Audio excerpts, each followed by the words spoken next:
le Story Times avec Monsieur Ba, qui va venir partager son expérience avec nous. Nous l'attendons dans un instant. Donc, il a des petits soucis techniques et arrivera dans un instant. Bonsoir. Bonsoir, Monsieur Ba.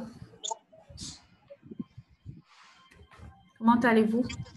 Oui, ça va bien, ça va chez vous? Ça va bien. Vous avez passé une bonne journée? Oui, j'ai passé une bonne journée. Excusez-moi de ces quelques minutes de retard là. Pas de souci. Nous vous attendions avec impatience. Donc, nous allons commencer l'activité Storytime. Pour rappel, pour les participants, le Storytime, c'est un moment de partage entre un professionnel et les jeunes pour inspirer, je l'espère, et donner des conseils par rapport à son expérience. Donc, aujourd'hui, nous avons comme invité M.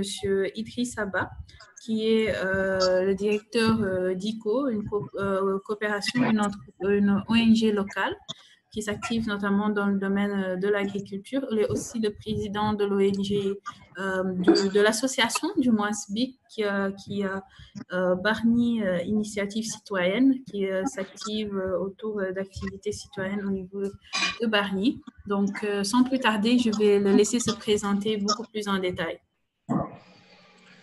Merci Ndeye-Marie, merci à tout le monde. Donc, je m'excuse un peu de ces quelques minutes de retard, donc qui sont dus un peu à quelques ajustements que je voulais faire pour rendre un peu agréable, disons, notre cérémonie ou bien notre événement de partage de ce soir. Donc, Ndeye-Marie a bien voulu donc m'associer au sommet climat, comme elle l'a si bien dit. Je représente actuellement l'ONG ICO Coopération, donc en tant que directeur pays. Et donc, je suis à la base ingénieur des travaux agricoles de formation. Par la suite, donc, j'ai eu à faire un master en management des stratégies des entreprises et je capitalise quelques 20 années d'expérience dans le monde du développement et plus particulièrement dans le domaine des ONG et des entreprises privées. Merci, M. Ba. Alors, pour le Storytime, on aime beaucoup revenir sur les origines, le parcours avant toute cette aventure professionnelle. On aimerait bien connaître votre parcours avant tout ce parcours professionnel. Alors, quelles sont vos origines? D'où venez-vous? Où vous avez fait votre école primaire, etc. Quand même de partager un peu ce parcours. Donc, j'ai fait l'école élémentaire au niveau de Bargny même, donc, qui est ma ville natale. Donc, et j'ai fait jusqu'à, disons, j'ai obtenu là-bas l'entrée en 6e et le certificat d'études. Donc, j'ai été à l'école. Je l'ai eu en 1981. Par la suite, j'ai fait la 6e aussi à Bargny. Donc, mais j'ai fait le reste de mon cursus secondaire au niveau du lycée de la charge de Rufisque. Donc, ça veut dire de la 5e à la terminale où j'ai eu mon bac en 1990. Donc, j'ai eu aussi à connaître l'année blanche, ce qui fait que donc, je n'ai pas eu mon bac à 18 ans ou 19 ans, je l'ai eu presque à 20 ans. Donc, l'année blanche, quand même, c'était une année particulière au Sénégal, qui est semblable à...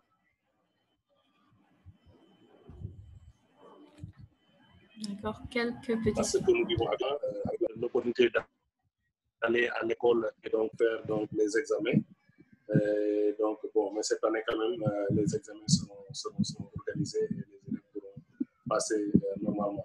Donc, après le bac, donc, je suis allé à l'université Cheikh Anta Diop de Dakar, où j'ai fait 2 ans. Donc, j'ai eu mon DS là-bas en sciences naturelles. Donc, et par la suite,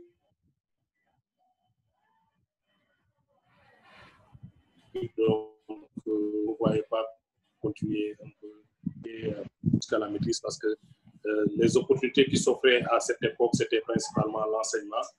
Bon, j'ai vécu quand même dans une famille d'enseignants, mon père est enseignant, mais je me voyais faire autre chose. Pas parce que je n'aime pas l'enseignement, mais parce que je voyais beaucoup être dans quelque chose de plus concret.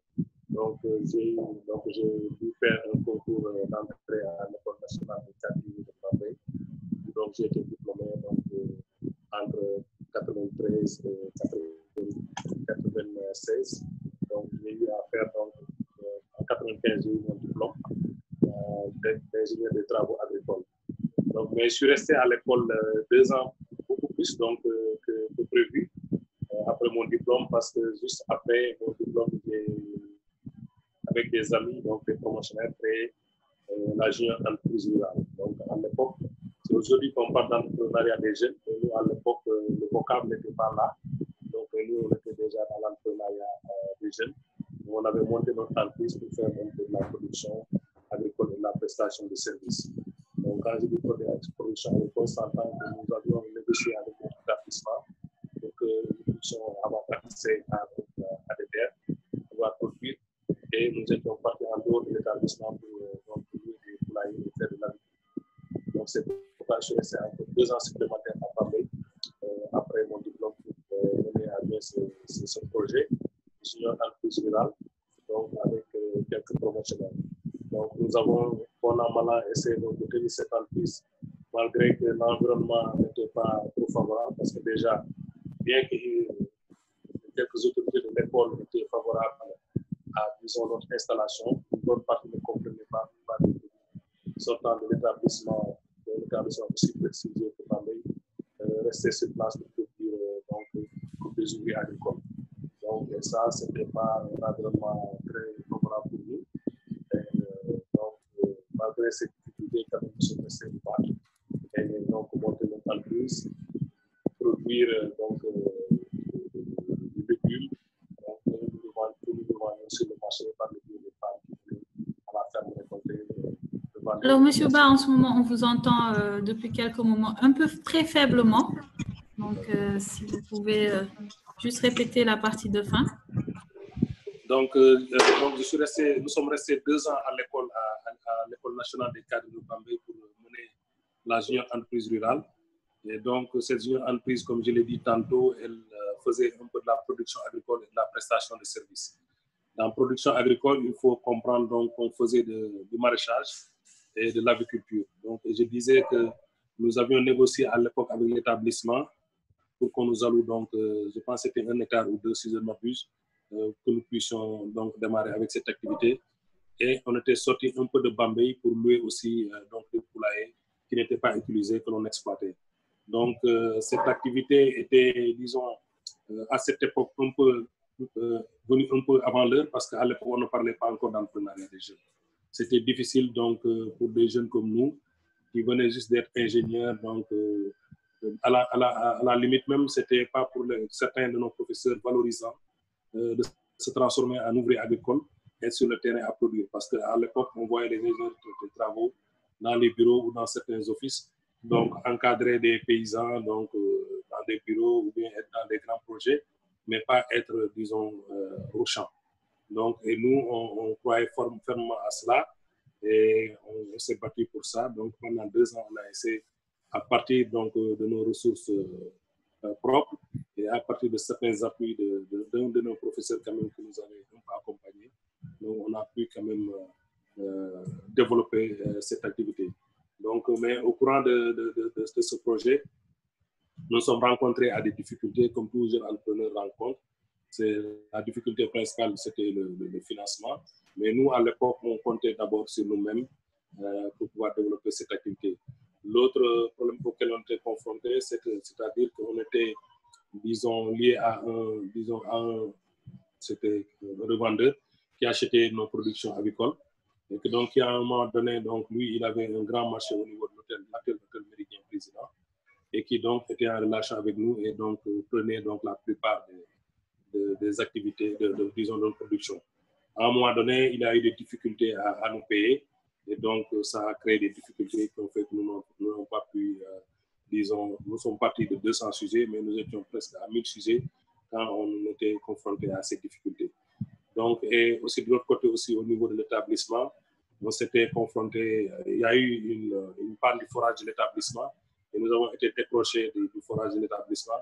On était obligés donc d'utiliser une autre source d'eau pour pouvoir continuer donc à faire notre maraîchage. Mais bon an, mal an, nous avons capitalisé une grande expérience au niveau de cet entrepreneuriat des jeunes qui nous a permis donc de comprendre un peu quelles sont, disons, les difficultés auxquelles les jeunes font face quand ils développent ce type d'entreprise. Donc, nous avions la formation, bien sûr, mais le coaching nous manquait.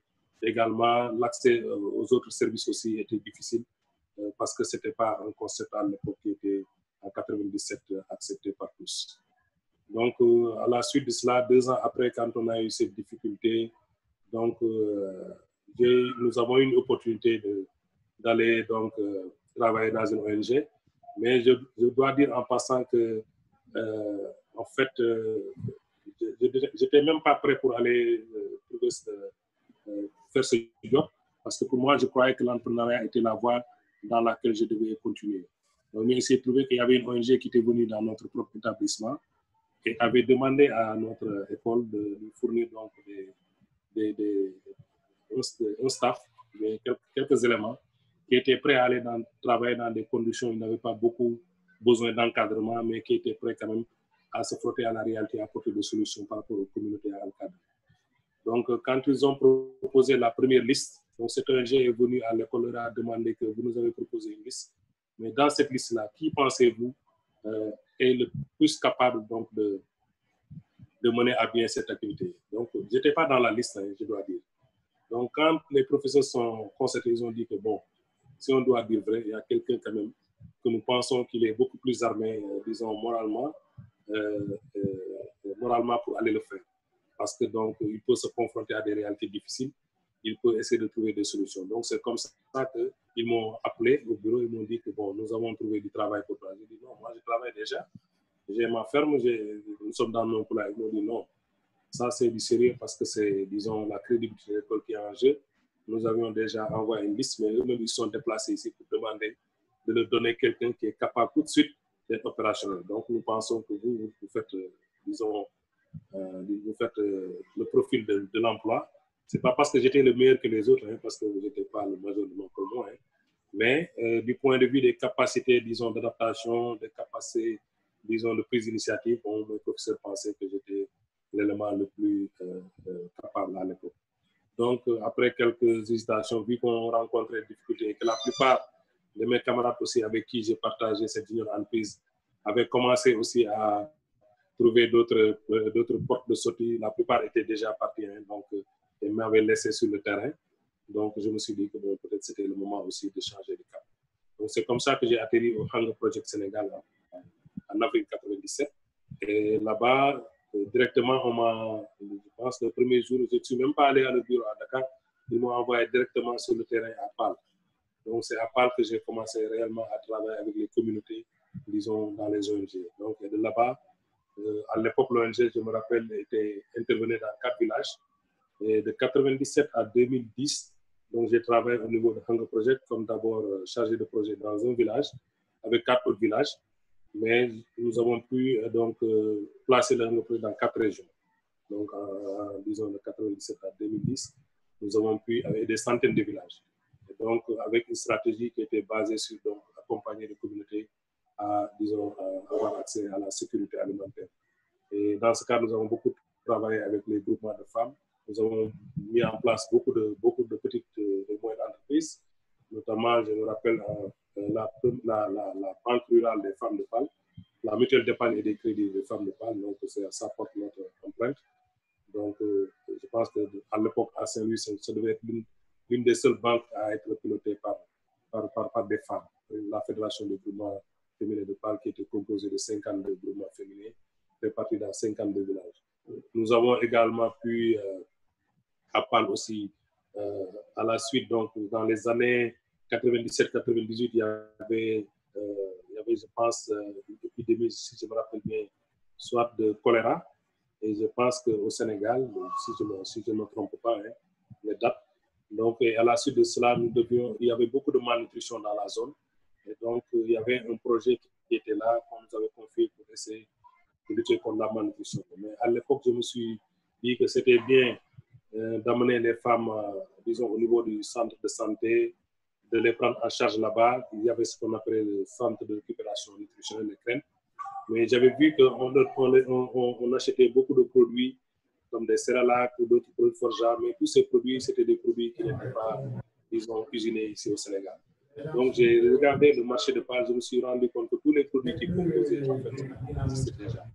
Et donc, j'ai mis en place avec les femmes ce qu'ils ont appelé, disons, l'unité de transformation de produits de farine alimentaire. Donc, on a conçu une farine alimentaire qui donc a été donc fabriqué avec le laboratoire de l'université Cheikh Anta Diop de Dakar. Donc, on a conçu une farine alimentaire qui était, disons, la formule était basée sur donc, les produits qui étaient présents dans le marché de Pâle. Et donc, cette entreprise a continué à fonctionner et a livré beaucoup d'ONG qui étaient dans la lutte contre la malnutrition, notamment au plan international, au niveau de la région de Saint-Louis, s'approvisionner au niveau de cette usine.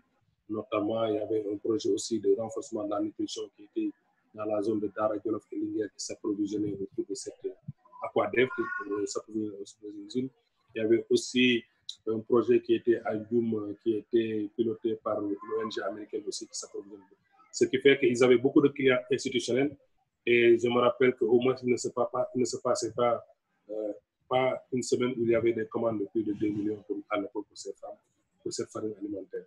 Donc, ces deux réalisations étaient... Pour ne pas vous couper, M. Ba, avant d'aller encore plus loin dans vos réalisations professionnelles, je vais poser une question, en fait, sur cette transition entre le monde entrepreneurial et finalement ce rôle dans une ONG, employé dans une ONG.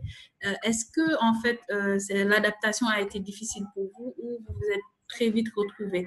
En fait, quels ont été les avantages de ce parcours entrepreneurial au sein de l'ONG qui vous a ensuite recruté? Je pense que la première chose que j'ai amenée donc, de l'entreprise à l'ONG, c'était le focus résultat. Je pense que c'est ça que j'ai... Parce que quand je venais, il y avait un projet là-bas que je n'ai pas énuméré, qui est une grande satisfaction pour moi. C'était l'ONG avait un projet d'adduction d'eau potable pour un village qui était situé à 12 km de Pâle qui s'appelait Tedibiti, comme dormir d'or. Donc ce village n'avait jamais eu d'eau potable et les femmes allaient jusqu'à 3 km à un puits qui était derrière le village, 3 km pour puiser de l'eau. Et donc le premier projet que j'ai trouvé là-bas qui était vraiment stoppé, donc parce que nous ne pouvions pas être connus parce qu'il n'y avait pas de staff, c'était un projet d'amener l'eau de Pâle jusqu'à Tedibiti, 12 km, avec, disons, la mise en place d'un réseau de conduite d'eau et la construction d'un château d'eau. Donc, je devais superviser cela, donc en relation avec, disons, la SD et la SORES. Je me rappelle que un jour, j'étais parti à la SD visiter le chef du bureau de région de la SD et il a dit à sa secrétaire que voilà les Idrissa Ba qui nous convoquent tous les vendredis en réunion. Parce que la secrétaire avait demandé est-ce que moi j'étais musulman, comment je pouvais amener les gens en réunion le vendredi, réunion de chantier, pour valider les activités. Est-ce que j'allais à la prière le vendredi? Donc, ça m'a fait beaucoup rire. Donc, pour vous dire que c'est le focus résultat à l'époque, parce que pour moi, c'était inconcevable que ces populations ne puissent pas avoir accès à l'eau. Parce que, tout simplement, donc, on ne pouvait pas réaliser ce projet, il y avait beaucoup de difficultés. Et je dois dire que Dieu nous a aidés en moins de 2 minutes. Nous avons pu réaliser toutes les activités, malgré beaucoup de contraintes quand même ont parsemé, disons, ce projet. Et les populations ont eu accès à l'eau. Et je me rappelle le jour de l'inauguration même, j'ai versé quelques gouttes de larmes parce que quand on l'inaugurait, le projet n'était pas pour moi trop colossal. Mais quand j'ai vu des milliers de villageois sortir pour venir accueillir un ministre qui venait inaugurer un château d'eau, je me suis dit que nous sommes foutus. Un pays comme ça, une petite infrastructure comme ça, on fait déplacer des milliers de paysans pour venir appeler un ministre pour couper un ruban parce qu'ils ont accès à l'eau. Et je me suis dit que bon, vraiment, nous sommes dans le tintamarre, nous sommes, disons, dans le folklore, quoi. Alors que, disons, bon, ce château d'eau, quand même, a permis quand même à tous ces villages d'avoir accès à l'eau et plus tard, plan international a continué le projet sur 15 km encore. Et donc, je pense que cette Dibiti et toute cette population du Kenya aujourd'hui, ils ont accès à l'eau potable grâce à ce projet. Et d'autres projets aussi dans cette zone, il y avait du maraîchage dans la zone un peu, disons, du Guéry. Et nous avons encadré aussi beaucoup de groupements à faire à l'époque de la pomme de terre, de l'oignon, des carottes, beaucoup de cultures maraîchères. Et donc, est vendu dans le marché permanent de Pâle que tout le monde connaît, qui est un très grand marché qui polarise beaucoup de populations les vendredis. Et donc, c'était beaucoup de satisfaction pour nous, disons, d'impacter dans la vie de ces communautés en les aidant à améliorer la performance de leurs activités. Et je pense que le passage de l'entreprise, malgré que ça n'a pas, disons, donné, à l'ONG nous a donc forgé cette capacité d'adaptation et aussi ce focus résultat. Et je pense que ensuite, nous avons quitté PAL pour aller dans la même ONG au niveau donc, de la région de Linguère, où j'ai séjourné à Dara Djolof pendant 2 ans. Et là-bas, nous avons pu donc accompagner la mise en place d'une unité, disons, de transformation laitière au niveau de Koki et au niveau donc de Dara Djolof.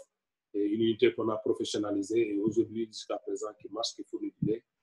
Et la grande satisfaction là-bas, c'est que, vous savez, quand j'étais là-bas dans les années, disons, 2007-2008, j'ai quitté par 2007, je suis arrivé à Dara Djolof en 2008-2009. Avant de quitter Dara, j'ai monté une mutuelle de santé au niveau de Dara Djolof. Donc, à l'époque, hein, en 2007-2008, on parle de...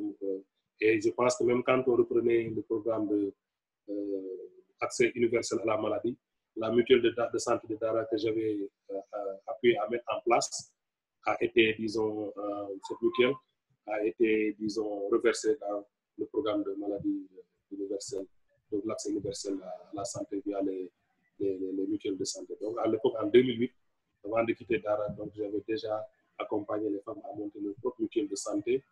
J'avais aussi, donc, au niveau de l'unité de laitière, donc, à l'époque, l'unité laitière était conçue de telle sorte que les femmes venaient donc approvisionner l'unité. Et donc, quand j'ai regardé le système, j'avais vu que les femmes qui étaient détentrices de la matière première n'étaient pas trop impliquées. Donc, ce que j'ai préconisé, c'est qu'il y ait des centres de collecte au niveau des villages même.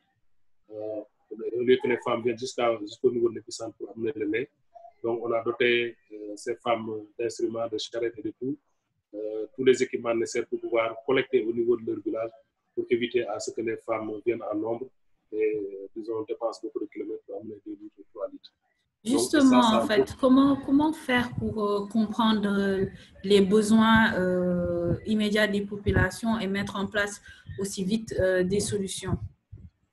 C'est en discutant, c'est-à-dire que pour développer des stratégies qui marchent et qui sont adoptées par les communautés, il faut d'abord beaucoup de connaissances du milieu. Il faut donc vivre avec eux dans leur village, les visiter, discuter et aussi s'enquérir de leurs solutions. Parce que souvent, les populations ont des solutions, mais nous, en tant qu'acteurs de développement, nous pensons que nous détenons la vérité, nous détenons les solutions, alors que les communautés ont des solutions qui sont des solutions vraiment qui ne demandent qu'à être peut-être ajustées ou renforcées. Donc, je pense que nous faisions beaucoup de diagnostics, nous faisions beaucoup de visites de terrain, nous discutions beaucoup avec les communautés pour voir comment est-ce qu'on pouvait ensemble développer les solutions et qu'elles fassent partie un peu de ceux qui donc, développent les solutions, mais pas ceux pour qui on développe les solutions. Donc, ils étaient partie intégrante donc, de la résolution des problèmes, ce qui fait que toutes ces entreprises qu'on a eu à monter avec ces communautés ont été des entreprises à la base de ces communautés et que nous avons juste aidé à parfaire et à professionnaliser, et donc en facilitant notamment parfois l'accès au crédit ou parfois l'accès à des marchés ou parfois en améliorant le packaging si c'est des produits donc en amenant une technologie beaucoup plus adaptée. Mais souvent, elles sont partie prenante et elles sont aussi lead dans le développement des solutions avec lesquelles nous avons pu travailler avec elles.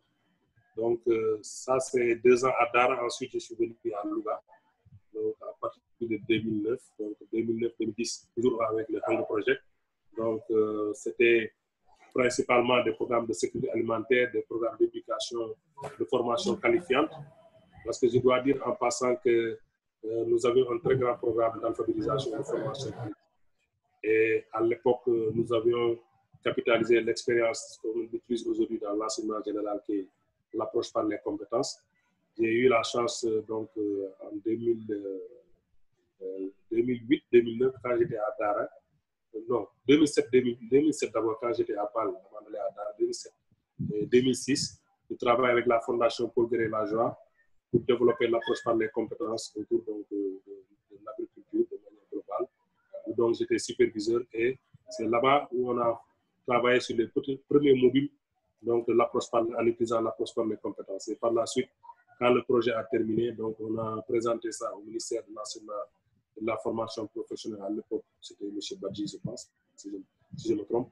Et au cours de la cérémonie d'évaluation, il a dit directement que ce sera versé dans le système d'enseignement du Sénégal. Donc, l'approche par les compétences, j'ai eu la chance d'être parmi les pionniers et j'ai eu la chance aussi d'avoir, disons, participé à l'élaboration des curricula de formation adaptés dans le secteur agricole.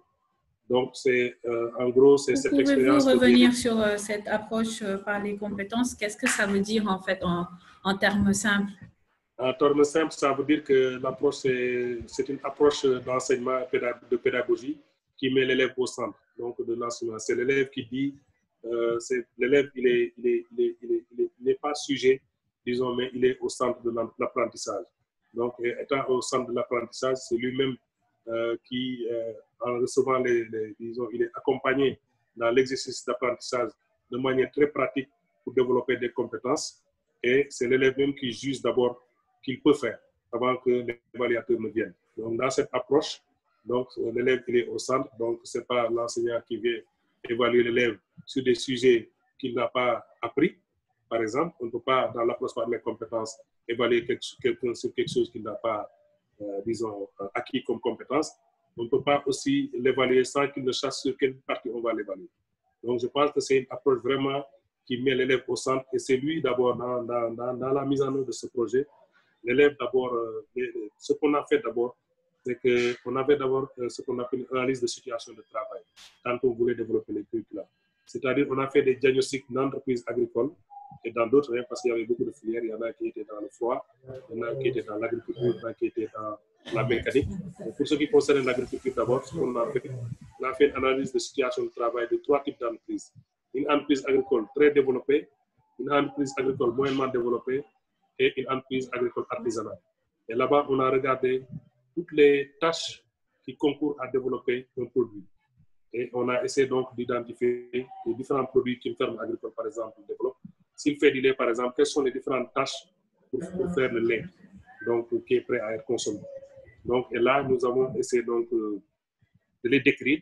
Et quand on l'a décrit, quand on a visité ces entreprises et on a décrit ces tâches, on a appelé ces maîtres artisans ou ces fermiers et on leur a demandé qu'est-ce qu'ils pensaient qu'on pouvait donc former en 14 mois un produit qui peut être compétitif sur le marché, c'est-à-dire à travailler. Au début, ils ont dit que non.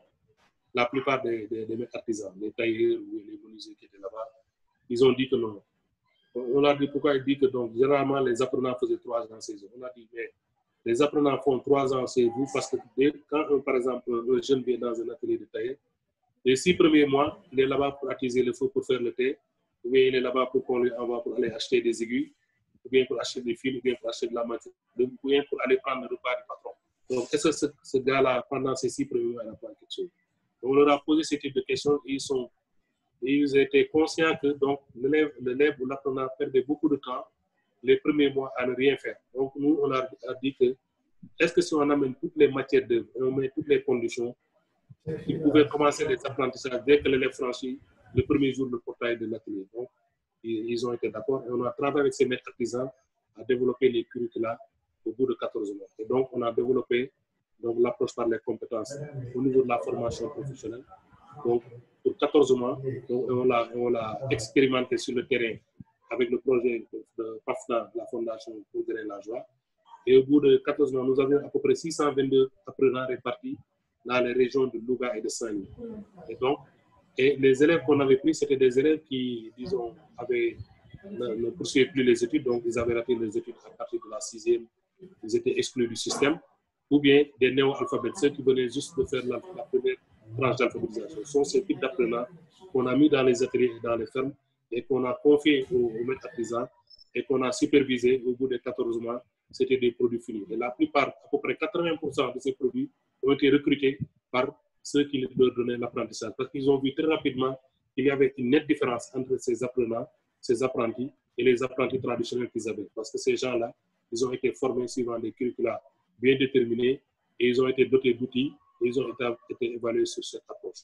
Et donc, quand l'évaluation du projet a été faite devant le ministre de l'Enseignement professionnel à l'époque, je pense qu'il s'appelait Bati, donc il a dit directement que lui, il était convaincu et qu'il allait prendre cette approche et l'amener dans l'école sénégalaise. Et donc, c'est pourquoi l'approche par les compétences a d'abord été expérimentée dans, disons, les centres de formation professionnelle. Et par la suite, maintenant, elle est généralisée au niveau de l'enseignement au niveau du Sénégal. au niveau, disons, de l'enseignement élémentaire. Donc, même au niveau, je pense, du secondaire, c'est l'approche par les compétences qui est utilisée. Mais je dois dire en passant que cette approche requiert quand même qu'il y ait, disons, de la matière d'œuvre pour que les élèves puissent s'exercer.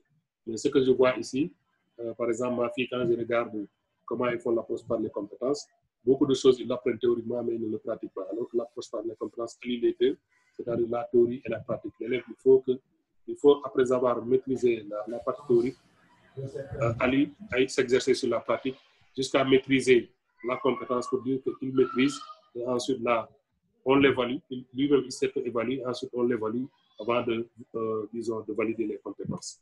Donc, c'est un peu ça, à résumer l'approche par les compétences.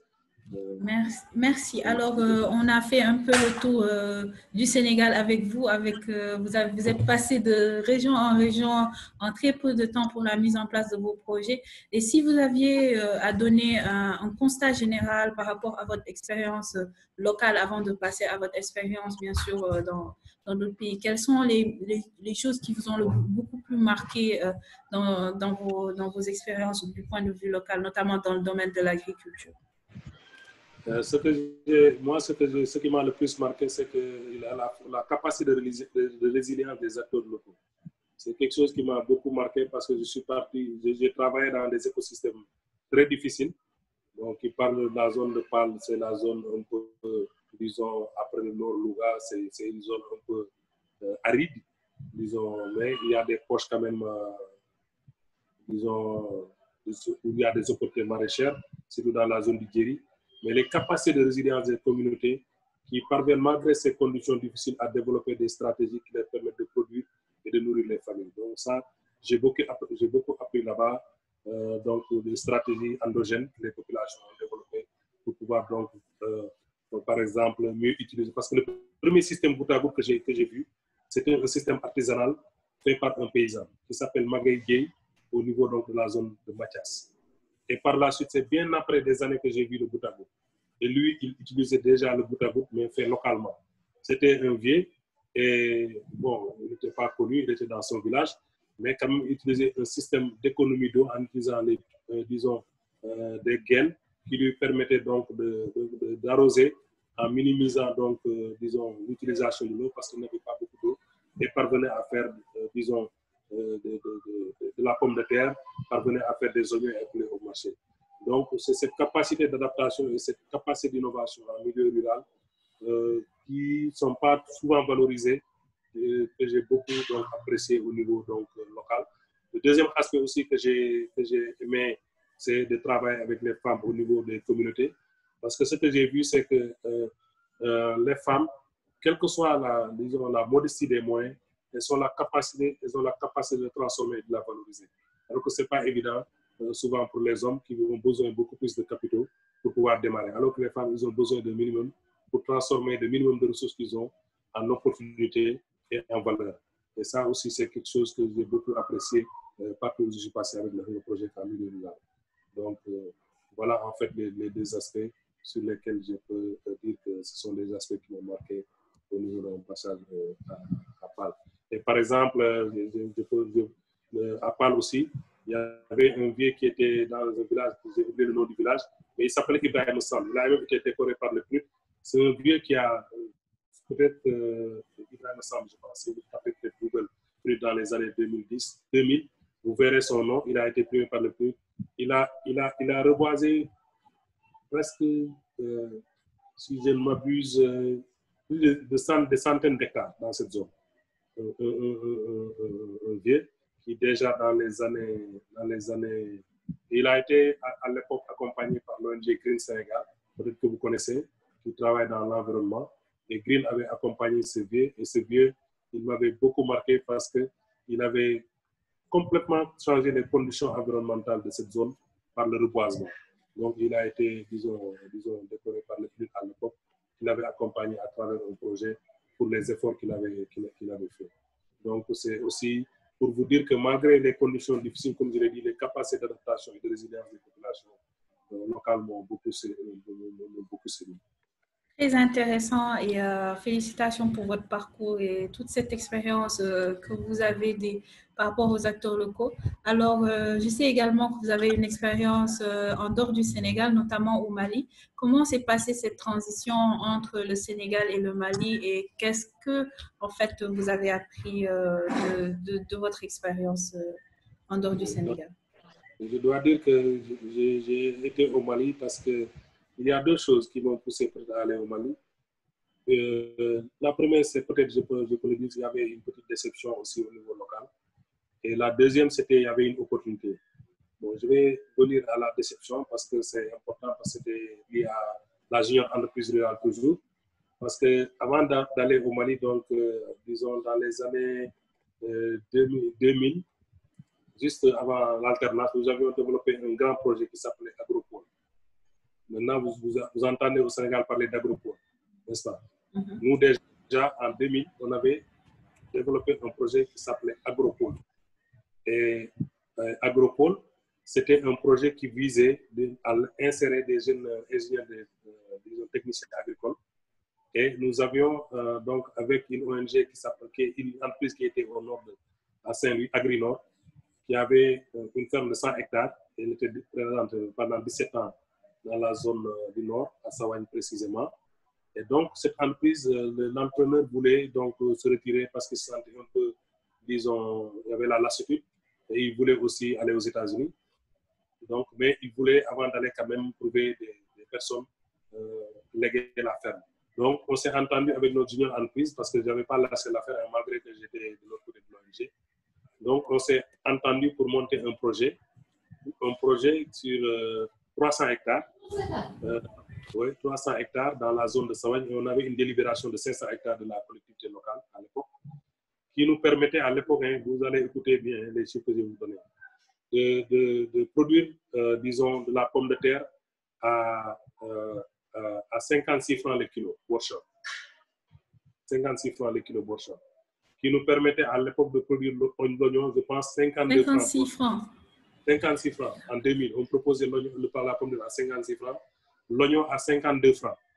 Et on pouvait donner à l'usine de Sawagne qui était à côté tous ses besoins en tomates industrielles. Et on pouvait donner aussi, on pouvait exporter des melons. Donc, c'était un business plan bien fait. Et donc, on l'avait présenté à l'époque au gouvernement parce qu'en fait, on était des jeunes. Et bon, moi, je travaillais déjà. Mais on voulait recruter beaucoup de jeunes sortants et les mettre sur ça. Mais moi-même, j'étais prêt à laisser encore un projet pour aller donc m'investir dans cette ferme parce qu'il y avait cette fibre entrepreneuriale qui dormait toujours en moi et je pensais que c'était la période aussi de repartir. Et donc, on l'avait présenté au Premier ministre de l'époque, Moustapha Niasse, qui est l'actuel président de l'Assemblée nationale.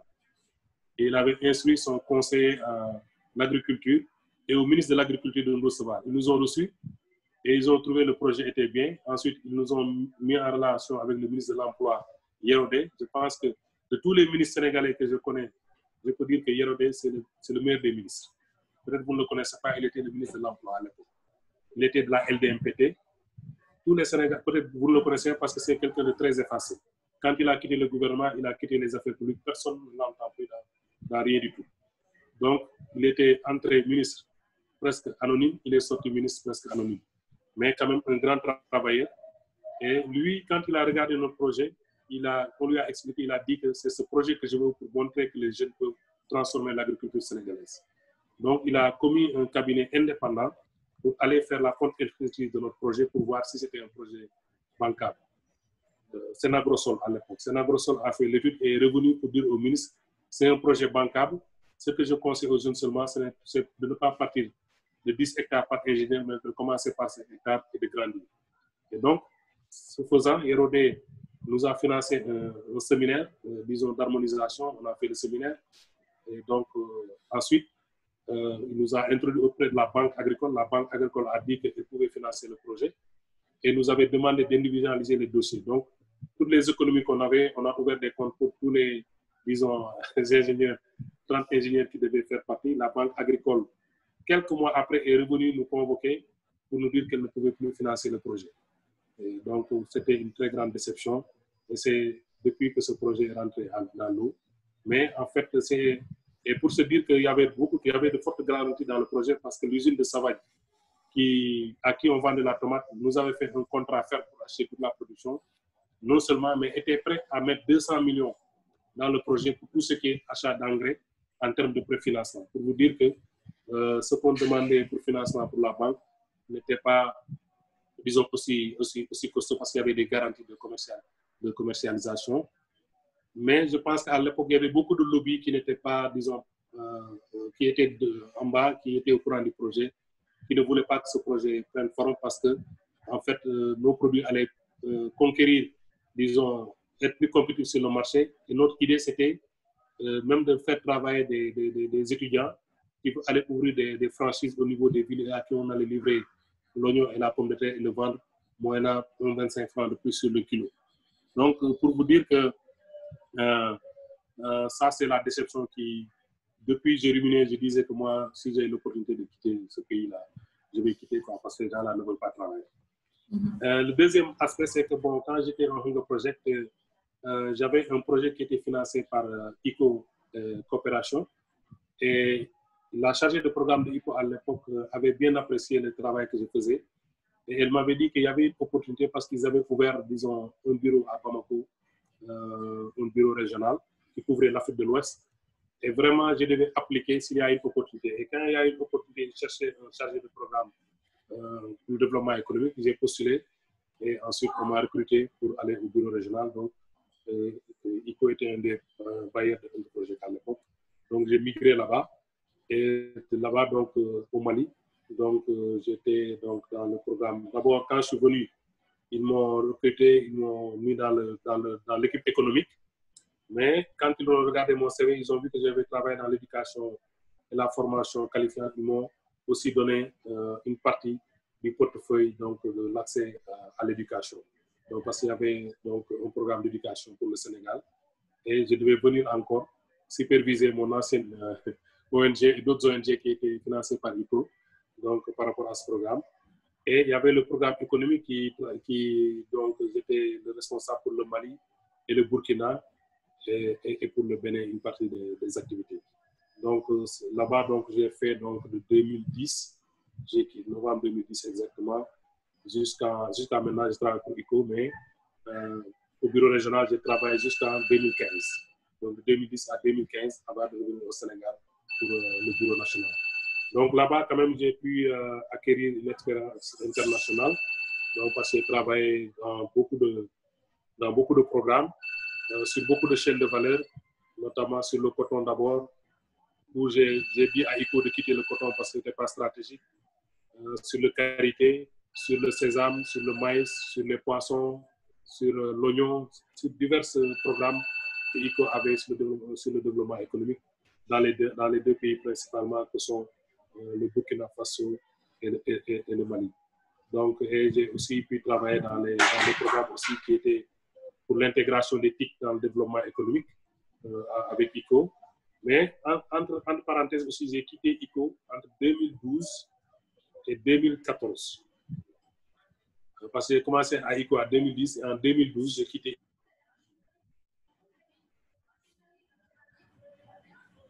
ICO pour aller dans une entreprise.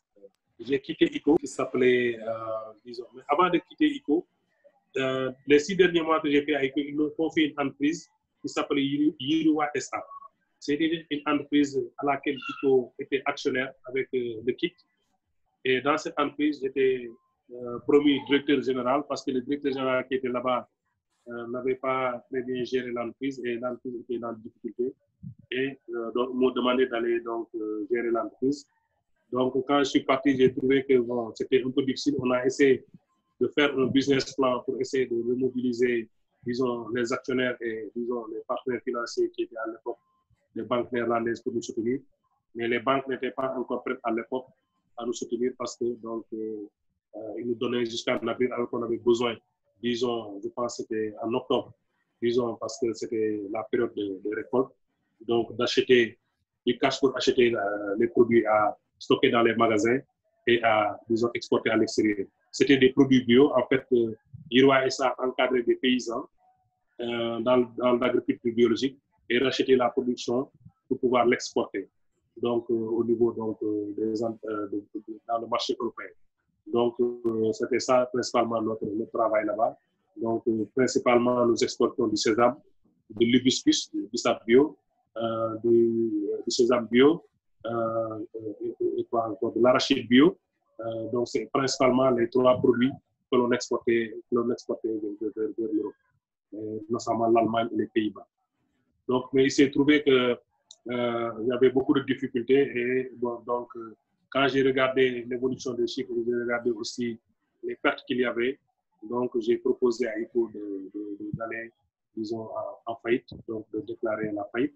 Donc, parce que l'entreprise ne pouvait pas continuer éternellement à avoir des pertes, parce que déjà, à l'époque, nous étions un peu de plus d'1 million d'euros de pertes quand je venais dans l'entreprise. Maintenant, en proposant donc la liquidation de l'entreprise, donc j'avais quand même, disons, pu sauver, disons, les emplois de l'entreprise, parce que quand j'ai regardé la masse salariale de l'entreprise, j'ai regardé le nombre d'emplois que l'entreprise avait par devenu, c'était beaucoup. Donc, et même si on continuait à travailler, il nous fallait à peu près 5 ans pour aller à l'équilibre. Donc, moi, j'ai vu qu'avec les difficultés, donc, quelques difficultés aussi qu'on avait sur les marchés.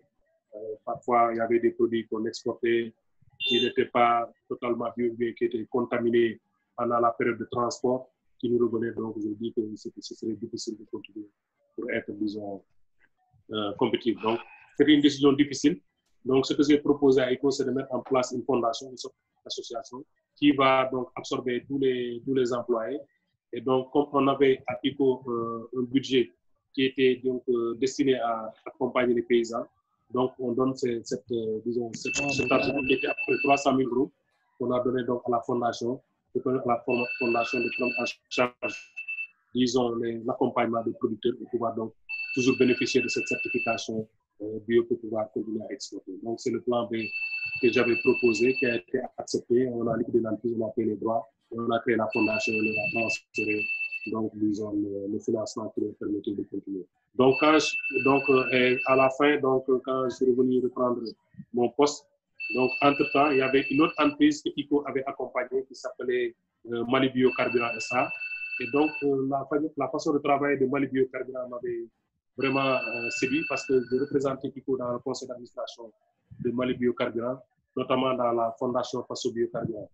Et donc, parce que ICO avait donné plus de 600 000 euros à Mali Biocarburant pour planter des jatrophares au Burkina et essayer donc de faire certifier au carbone ces jatrophares et de pouvoir le vendre sur le marché et donc de pouvoir donc avec ce financement rembourser ICO et doter donc avec les crédits carbone qui sont vendus de suffisamment de ressources pour accompagner les paysans à planter les jatrophares qui seraient donc en retour acheter des jatrophares par l'entreprise Mali Bio et transformés en biodiesel pour pouvoir donc être écoulés sur le marché. Donc le business m'avait beaucoup séduit et donc il s'est trouvé que donc, quand je représentais l'entreprise ICO là-bas, un jour le DG m'a dit que vraiment, il m'a appelé quoi.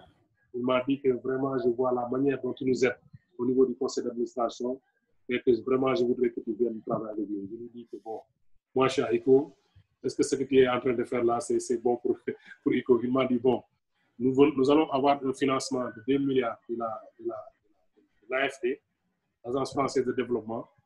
Nous allons également avoir un financement de FIDA. Donc, pour essayer donc de répliquer notre modèle dans 5 pays, la Côte d'Ivoire, la Guinée, le Sénégal, en plus du Burkina et du Mali. Et donc, moi, je voudrais vraiment te confier, disons, cette partie de la fondation pour essayer donc d'accompagner l'entreprise dans ces 5 pays.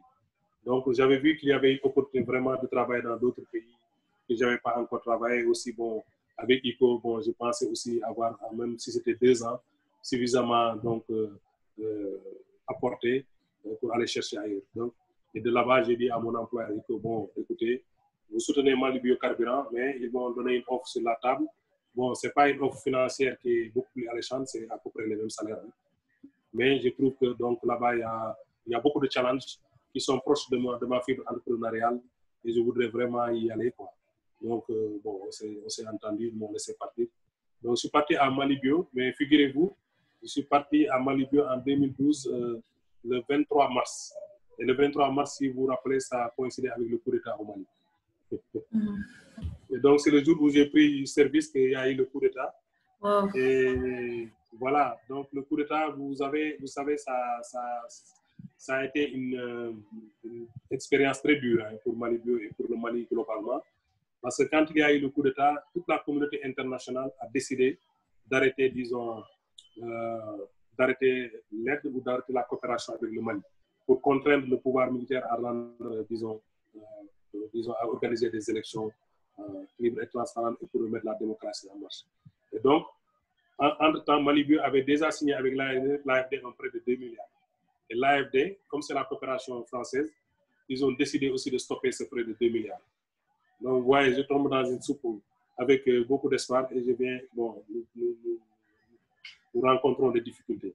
Mais quand même, le FIDA, quand même, soutenait quand même notre entreprise, disons, pour le développement. Et donc, c'était pour ça qu'on m'avait recruté. Donc, j'ai travaillé avec Mali Biocarburant. On a développé, disons, la fondation. On a fait accéder à des financements à la fondation au Burkina, à la fondation au Mali. On a mis en place la fondation en Côte d'Ivoire. On est venu au Sénégal discuter avec World Vision pour essayer de mettre en place une fondation qu'on n'a pas pu mettre finalement. Et ces 2 ans ont été difficiles pour l'entreprise, malgré qu'on a travaillé à disons, transformer le Jatropha en biodiesel et à le vendre sur le marché. Notamment, on vendait beaucoup aux missions diplomatiques qui utilisaient beaucoup notre Jatropha pour leurs véhicules. On a aussi transformé le sorgho le sorgho, c'était encore. On l'a transformé en bioéthanol, donc au niveau du Mali. Et donc là-bas aussi, on a eu des difficultés aussi parce que on avait donc acheté un grand terrain dans la zone de Ouélésségout au Mali. Et on avait commencé à construire une deuxième usine, parce que notre première usine se trouvait à Koulikoro, l'usine de bioéthanol. Et donc, il s'est trouvé que dès qu'on a commencé à construire, il y a quelqu'un qui est venu dire que le terrain lui appartenait. Donc, pour vous dire que... Du coup, vous avez été confronté tout du long à énormément de difficultés. Et comment vous tenez à tout ça, en fait? Nous, on veut connaître ce secret. C'était des expériences quand même assez difficiles. Mais quand même, nous avons su être résilients et persévérer et être focus sur les résultats. Et qu'est-ce qui vous a donné?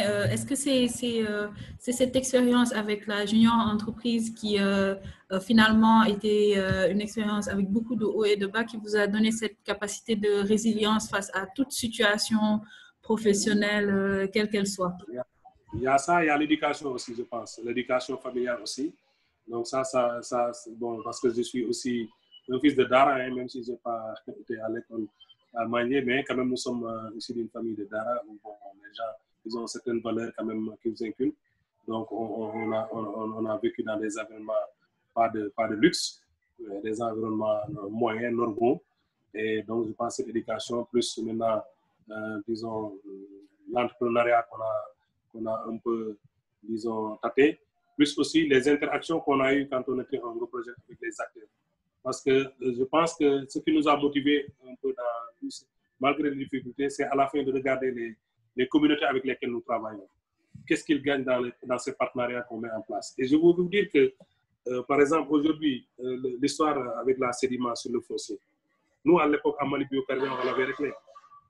On l'avait réglé comment? Parce qu'on voulait développer un business en utilisant le Jatropha. Le Jatropha, c'est le tabanani, vous connaissez. C'est une plante qui donne des fruits. Oui. Et à l'époque, quand les gens parlaient de Jatropha, tout le monde parlait de l'accaparement des terres. Mais nous, le modèle qu'on avait développé, c'était un modèle où on laissait la terre aux paysans et ils étaient libres de faire du Jatropha ou pas. Mais on leur proposait un modèle de culture de Jatropha qui pouvait être soit la culture pure, soit la culture associée. Et dans la culture associée, il y avait la culture intercalaire où on pouvait faire sur des bandes de 8 mètres, on pouvait faire des Jatropha sur des espacements de 8 mètres. Entre les bandes, ils pouvaient faire leur maïs.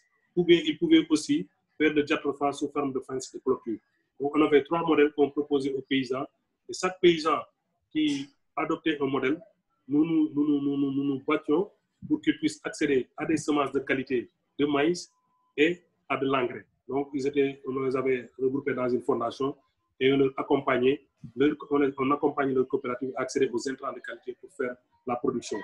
Et ils nous vendaient le Jatropha et on les appuyait à vendre leur maïs. Et nous avions disons, un contrat avec le Grand Moulin du Mali qui rachetait le maïs produit par les paysans. Et ce que nous avons fait de plus à l'époque, on avait donné 20% du capital de l'entreprise aux producteurs. Ça veut dire non seulement ils avaient la terre, ils vendaient le jatropha, et ils étaient aussi actionnaires dans l'entreprise à hauteur de 20%. Ça veut dire que sur les résultats que nous allions faire, ils étaient donc actionnaires, c'est-à-dire qu'ils pouvaient avoir droit à des dividendes. Et on faisait aussi l'accompagnement à travers la fondation de notre coopérative. Donc, voilà ce travail avec le modèle de travailler tout le temps avec la population locale, c'est pour vous un gage de succès. Oui, c'est pourquoi je peux dire qu'on peut faire de l'agribusiness sans pour autant spolier la terre des paysans, les associer, parce que cette terre-là, c'est leur capital. Comment on peut décider de posséder? C'est par exemple, quand par exemple on dit à mes parents qu'ils ne mangent pas de la viande. Mais comment voulez-vous quelqu'un qui a un troupeau de 100 têtes, chaque jour il abat une tête? À la fin des 100 jours, il va se retrouver avec 0 tête. Donc, voilà. Donc, si vous revenez chez les paysans, vous lui dépossédez de la terre. Si vous voulez travailler avec lui, il faut travailler dans les conditions où au moins la terre lui appartient, ou faire une convention qui fait qu'il est actionnaire dans ce projet parce qu'il a apporté un capital. Mais vous ne pouvez pas lui déposséder de sa terre, lui dire de devenir ouvrier agricole, je vais vous donner des emplois. Vous ne leur donnez pas des emplois. Vous ne leur donnez pas des emplois. Ils avaient déjà des emplois avec leur terre.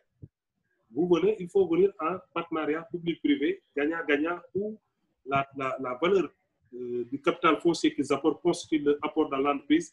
Et donc là, de ce fait, ils sont partie prenante, ces producteurs-là, de l'entreprise. Et donc, le modèle de Mali Biocarburant avait séduit le FIDA. C'est pourquoi le FIDA nous avait donné des ressources pour développer ce modèle au niveau donc, des autres pays.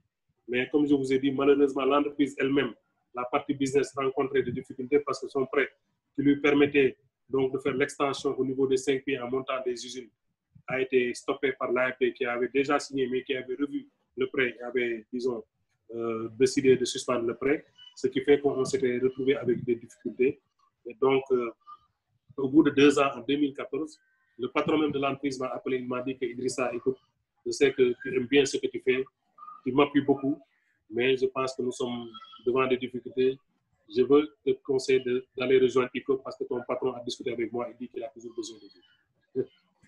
Donc, constamment rappelé. Hein? Constamment rappelé. Oui, donc le patron d'ICO m'a rappelé et m'a dit est-ce qu'il veut dîner avec moi, c'était, je pense, le week-end. Hein? Je lui ai dit, il n'y a pas de problème, on s'est retrouvés. On a dîné, il m'a dit que bon, je sais que vous avez des problèmes à Malibio, j'ai discuté avec le boss. Je pense que c'est mieux de revenir ici parce que bon, la situation est un peu invivable avec les autres parties du personnel. Parce que le personnel commençait à avoir des difficultés. Bon, on avait des difficultés pour payer tout le temps. Donc, et là, donc, je suis reparti à ICO donc, en 2014. Donc, et là, aussi à ICO, quand même, j'ai pu aussi développer d'autres partenariats publics-privés. Par exemple, avec une entreprise au Burkina qui s'appelle Olvea, qui fait l'exportation du beurre de karité. On a travaillé avec une organisation qui s'appelait FADEFSO. Et avec FADEFSO, ce qu'on a pu mettre, on a pu mettre en place un PPP qui permet à l'entreprise, disons, d'acheter les noix de karité au niveau de cette coopérative et d'acheter à 20% de plus sur le prix du marché et à donner une prime sur la qualité de 5%. Et ce projet aussi, quand on l'a mis en place, donc on l'a développé au bout de 2 ans, 3 ans d'abord. Et les femmes, quand même, de 5 000 femmes qui étaient impliquées au pilote, nous sommes passés à 35 000 femmes. 35 000 femmes qui étaient directement connectées à cette entreprise et qui fournissent à l'entreprise, disons, les noix d'amande de karité. Et aujourd'hui, sur ce projet aussi, il faut appuyer sur un autre projet où les femmes, on a appelé ce projet She Sell She, élevant du karité. Et dans ce projet, on a ajouté du moringa et, disons, du miel. Donc, pour permettre à ce que les femmes aient des revenus continus dans l'année, year-round income. Donc, ces femmes-là, donc aujourd'hui, ils ont le karité, ils ont la cire d'abeille et le miel, et ils ont, disons, le sésame. Et tous ces produits sont achetés aujourd'hui par Olvea et transformés au Burkina et exportés dans le marché. Et je pense que c'est un modèle qui nous a valu beaucoup de satisfaction et qui a valu à ICO beaucoup de publicité au niveau aussi mondial. Et donc, ce projet a été par la suite soutenu par le gouvernement néerlandais. Et aujourd'hui, ça nous a donné l'opportunité de travailler avec Danida, c'est un projet comme ça au niveau du Burkina, et aussi au niveau de la GIZ. Donc, ça nous a valu un peu d'augmenter notre portefeuille de bailleurs. Et aussi même l'USAID, hein, parce que quand j'étais dans ce projet, disons, à la fin du projet, au moment de l'évaluation, j'ai invité l'USAID Mali et beaucoup d'autres bailleurs à faire un tour avec moi au Burkina, ce que j'ai appelé un learning route, c'est-à-dire une trajectoire d'apprentissage à travers, donc, disons, une caravane. Donc, on a fait la visite de l'usine, la visite des femmes au niveau de leur entreprise, et donc la visite des partenaires qui les accompagnaient. Et à la fin, l'USAID Mali nous a demandé de faire le même projet au Mali. Donc, on a fait le même projet au Mali en choisissant cette fois-ci une entreprise malienne qui s'appelle Swataf, avec mon ami Modibo Tala. Donc, pour les connecter à des coopératives de femmes au Mali pour pouvoir améliorer, disons, l'accès à un marché, disons, un marché beaucoup plus durable, un marché beaucoup plus, disons, incitatif que les cours normaux du marché. Donc, en plus de ce projet aussi, avant de quitter le Mali, donc, eu la chance de travailler aussi sur un autre projet qui est assez intéressant, qui s'appelait Djegeni Djaba. Djegeni Djaba, c'est deux mots maliens, c'est des mots mabara. Djegé, ça veut dire poisson, Djaba, ça veut dire oignon. Donc, c'est comme si tu disais yassa, quoi, parce que l'oignon et le poisson, ça fait le yassa poisson, quoi.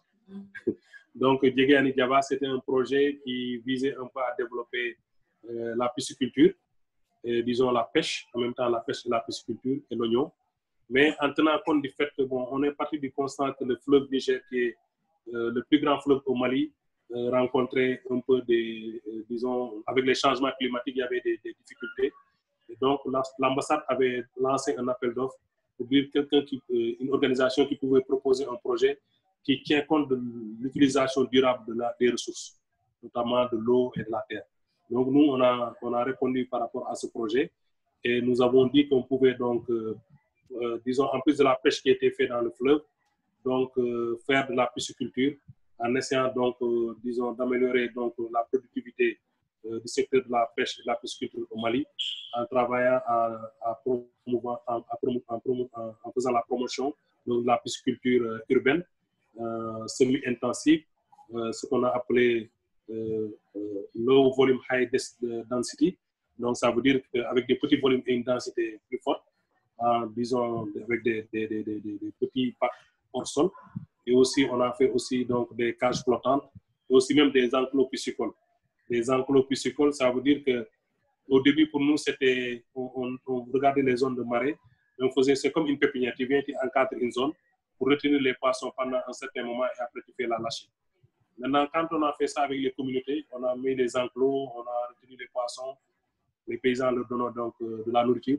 Donc, quand on a voulu demander aux paysans de libérer les poissons, ils ont refusé. Ils ont dit que vous voulez que les poissons qu'on voit là vont s'échapper. Non, on va les conserver. Ils n'avaient pas compris le principe de base. Voilà, pour vous dire que parfois, vous amenez des solutions et les populations les adaptent par rapport à leur contexte. Parce qu'ils ont beaucoup vu les poissons être emportés par la marée et quitter les zones naturelles de production pour vers d'autres zones.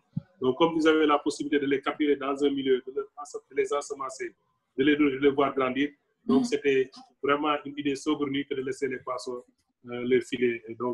Et là, dans ce projet aussi, nous avons travaillé avec les communautés à travers la mise en place de conventions locales de pêche. Au niveau, avec ce que j'ai beaucoup appris là-bas, les djoros, c'est-à-dire les maîtres d'eau au Mali. Parce que vous voyez, comme vous voyez ici le foncier, quand vous voyez aussi là-bas les mares et les marigots, il y a des maîtres, hein, ça appartient à des personnes, hein, c'est pas à des communautés et il y a des maîtres qui les gèrent. Donc, c'est comme ici les lamans. Donc, ces cours d'eau et ces plans d'eau-là, il y a des chefs coutumiers il y a toute une organisation autour pour gérer, disons, les périodes de pêche, pour gérer aussi les systèmes de pêche. Donc, nous avons travaillé aussi avec ces communautés pour mettre en place des conventions locales de pêche pour essayer donc de gérer de manière durable la ressource et aussi de promouvoir des systèmes de pêche traditionnels améliorés où on tient compte aussi de la durabilité, on tient aussi compte des technologies beaucoup plus adaptées.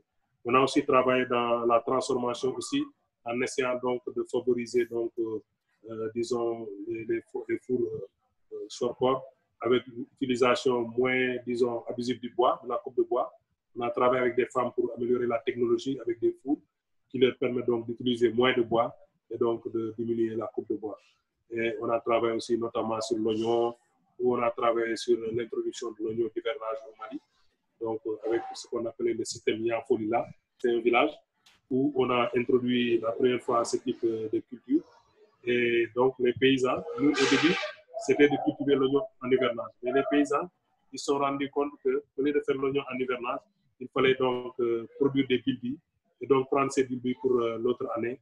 Et donc voilà, donc pour te dire que parfois vous amenez des solutions, mais les communautés donc s'adaptent. Et ce projet a été bien apprécié par l'ambassade et aujourd'hui, ce projet bénéficie d'une deuxième phase, aujourd'hui qui vient juste de commencer il y a quelques mois. Et l'ambassade du Pays-Bas aussi nous a invités de faire un projet pareil au Burkina. Donc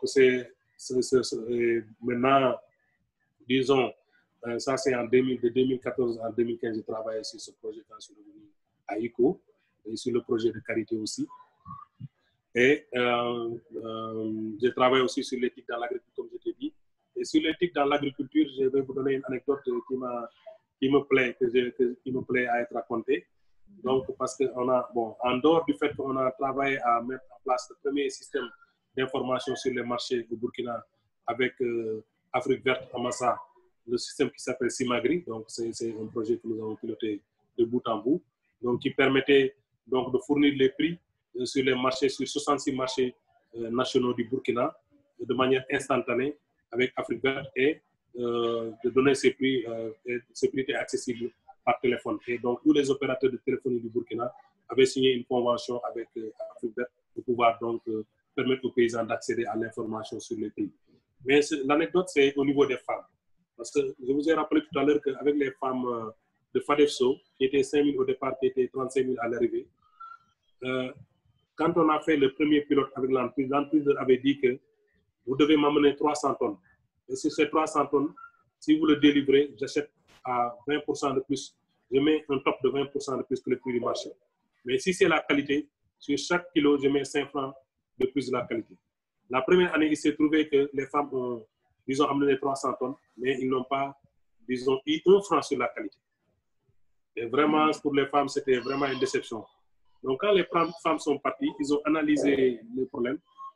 Ils m'ont dit que, bon, nous, comme vous avez un programme de TIC sur l'agriculture, nous, on aimerait vraiment bénéficier de cet appui. J'ai dit, oui, vous pouvez bénéficier de cet appui, mais comment? Vous ne savez pas, disons, vous ne savez pas manipuler l'éthique. Ils m'ont dit que nous, donnez-nous le financement, on sait ce qu'on va faire. Vous savez ce que les femmes sont parties faire? Ils sont partis acheter les radios où il y a les puces, les radios chinoises là, où il y a les puces. Ils ont enregistré sur la puce toutes les péripéties pour faire le produit de qualité pour pouvoir donc délivrer à l'entreprise la qualité. Et donc, ils ont distribué tous ces radios à tous les groupements de femmes qui faisaient la qualité à l'époque. Et ils ont enregistré les messages clés qui les permettaient donc d'arriver à la qualité. Wow. Et donc, à la fin de la campagne, ils ont eu 100% de qualité. 100% de qualité. En adaptant l'éthique par rapport à leur réalité. L'éthique à leur réalité. Ils ont utilisé la radio. Tandis qu'une autre coopérative de femmes avait utilisé l'éthique pour faire des vidéos et donc de partager ces vidéos. Cette coopérative était beaucoup plus, disons, avancée que Fadefso, c'était Nounouna. C'est une entreprise qui faisait de femmes, 5000 femmes aussi, qui faisait du beurre de karité, mais qui exportait déjà pour l'entreprise française, comment elle s'appelle encore, une entreprise française quand même qui achetait leur beurre et ils avaient un marché à peu près avec cette entreprise de 120 millions par an, donc qui leur permettait de vendre le beurre de karité. Donc ce sont des entreprises qui étaient dans mon portefeuille de femmes que j'ai beaucoup adoré, avec lesquelles, qui s'appelle Nounouna, avec lesquelles j'ai toujours d'excellentes relations et donc de partage. Donc en 2015, maintenant, on avait un projet avec la Fondation Mastercard, donc qui était un programme d'agrifinance, et donc ce programme visait le Sénégal, et j'ai dit à ICO, bon, si la Fondation Mastercard accepte la proposition, moi je vais rentrer. Parce que j'ai assez au Sénégal. Je vais rentrer au Sénégal encore. La déception était passée. De piloter le projet au Sénégal. Ils ont dit, OK, il n'y a pas de problème. Mais une partie aussi que je n'ai pas dit, c'est qu'en même temps que j'étais avec ICO, je coordonnais un réseau qui s'appelait AgriProFocus Mali. Et AgriProfocus était un réseau qui faisait la promotion de l'entrepreneuriat agricole.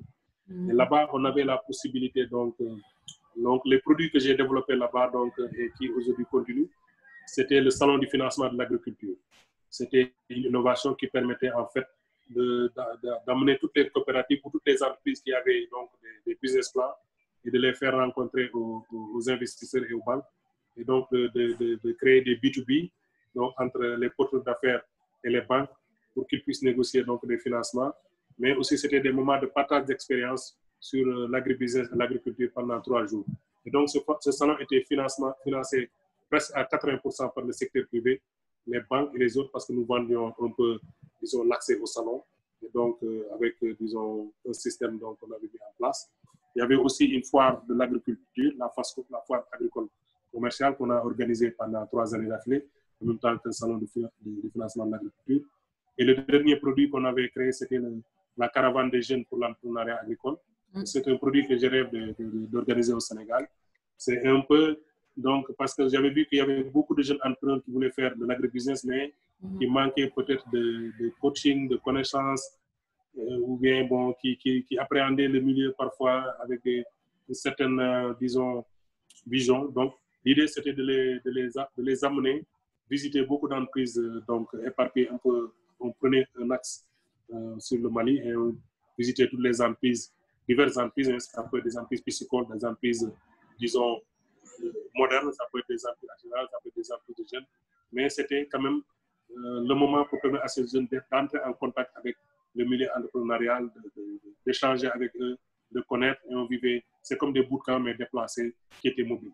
Donc ça, c'est quelque chose qu'on a développé là-bas au Mali aussi.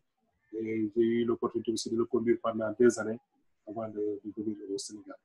Donc quand je suis venu au Sénégal, donc, je suis venu donc, pour donc, être le country lead de ICO, donc pour créer le bureau de ICO ici au Sénégal.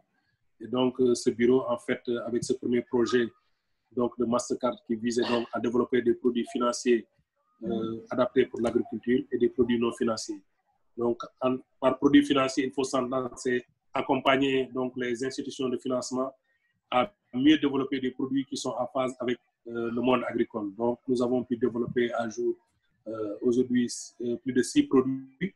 Donc, il y a le produit qui s'appelle Agri Individuel, qui peut être, disons, pour tous les types de tous ceux qui demandent des prêts individuels, donc liés à l'agriculture, aux intrants, à l'équipement, et ces produits sont disponibles avec les institutions avec lesquelles nous travaillons. Nous avons développé le produit AgriGroup aussi, qui permet à des groupes de femmes d'avoir accès à des financements pour développer le business dans l'agriculture.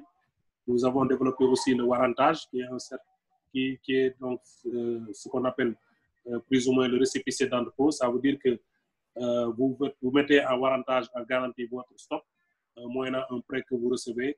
Et maintenant, avec ce prêt, vous pouvez faire face à vos besoins immédiats. Maintenant, quand les prix du marché vont être favorables, vous vendez votre stock et vous venez rembourser l'institution de financement. Donc, le warrantage aussi, on l'a développé. On a développé aussi des produits chaînes de valeur spécifiques pour l'oignon et pour le niébé. Et donc, aujourd'hui, nous sommes satisfaits qu'il y a plus de 35 000 clients sénégalais qui ont adopté ces produits et qui l'utilisent avec nos institutions de microfinance. Et en plus de cela, nous avons beaucoup travaillé dans, disons, la digitalisation des chaînes de valeur agricoles aussi. Nous avons développé avec Kimlouma un produit qui s'appelle Khamsambay, qui permet aux acteurs des chaînes de valeur oignon et niébé aujourd'hui d'avoir accès à toutes les informations pratiques pour faire la culture. Et donc, ce produit aussi est actuellement utilisé et nous sommes en phase aujourd'hui de le dupliquer. Nous avons également accompagné les acteurs des chaînes de valeur niébé et oignon à mieux donc, se positionner dans la commercialisation. Par exemple, aujourd'hui, nous travaillons avec les acteurs du niébé pour l'incorporation du niébé dans le pain. Je sais que Ndeye-Marie va aimer le pain à base de niébé. Aujourd'hui, nous sommes avec la Fédération nationale des boulangers. Donc, nous avons fait des formations pour les boulangers de Saint-Louis et de Thiès et de Dakar. Et donc, il y a 100 boulangers aujourd'hui qui sont dans cette opération d'incorporer le niébé. Parce que vous n'êtes pas sans savoir que aujourd'hui, le Sénégal importe plus de 600 000 tonnes de blé pour pouvoir faire le pain que nous mangeons, les baguettes de pain que nous mangeons. Alors que nous avons nos céréales et notre niébé ici disponibles qui peuvent remplacer parfaitement, disons, le blé et, disons enrichir nos paysans. Donc, nous sommes dans cette logique donc, de faire en sorte que disons, le niébé puisse entrer dans la fabrication du pain. Et sur l'oignon, nous avons travaillé à améliorer la qualité. Et aujourd'hui, beaucoup de gens peuvent voir que la qualité de l'oignon quand même s'est améliorée. Et donc, le Sénégal quand même a de plus en plus produit de l'oignon de qualité. Et nous avons essayé de travailler sur des structures de stockage et des structures de stockage adaptées aux paysans que vous avez pu visiter. Et aussi, sur ce aussi, je vais taquiner un peu Ndeye-Marie. Elle nous a proposé son modèle dans le cadre donc, de l'adaptation, disons, des magasins de stockage pour les producteurs.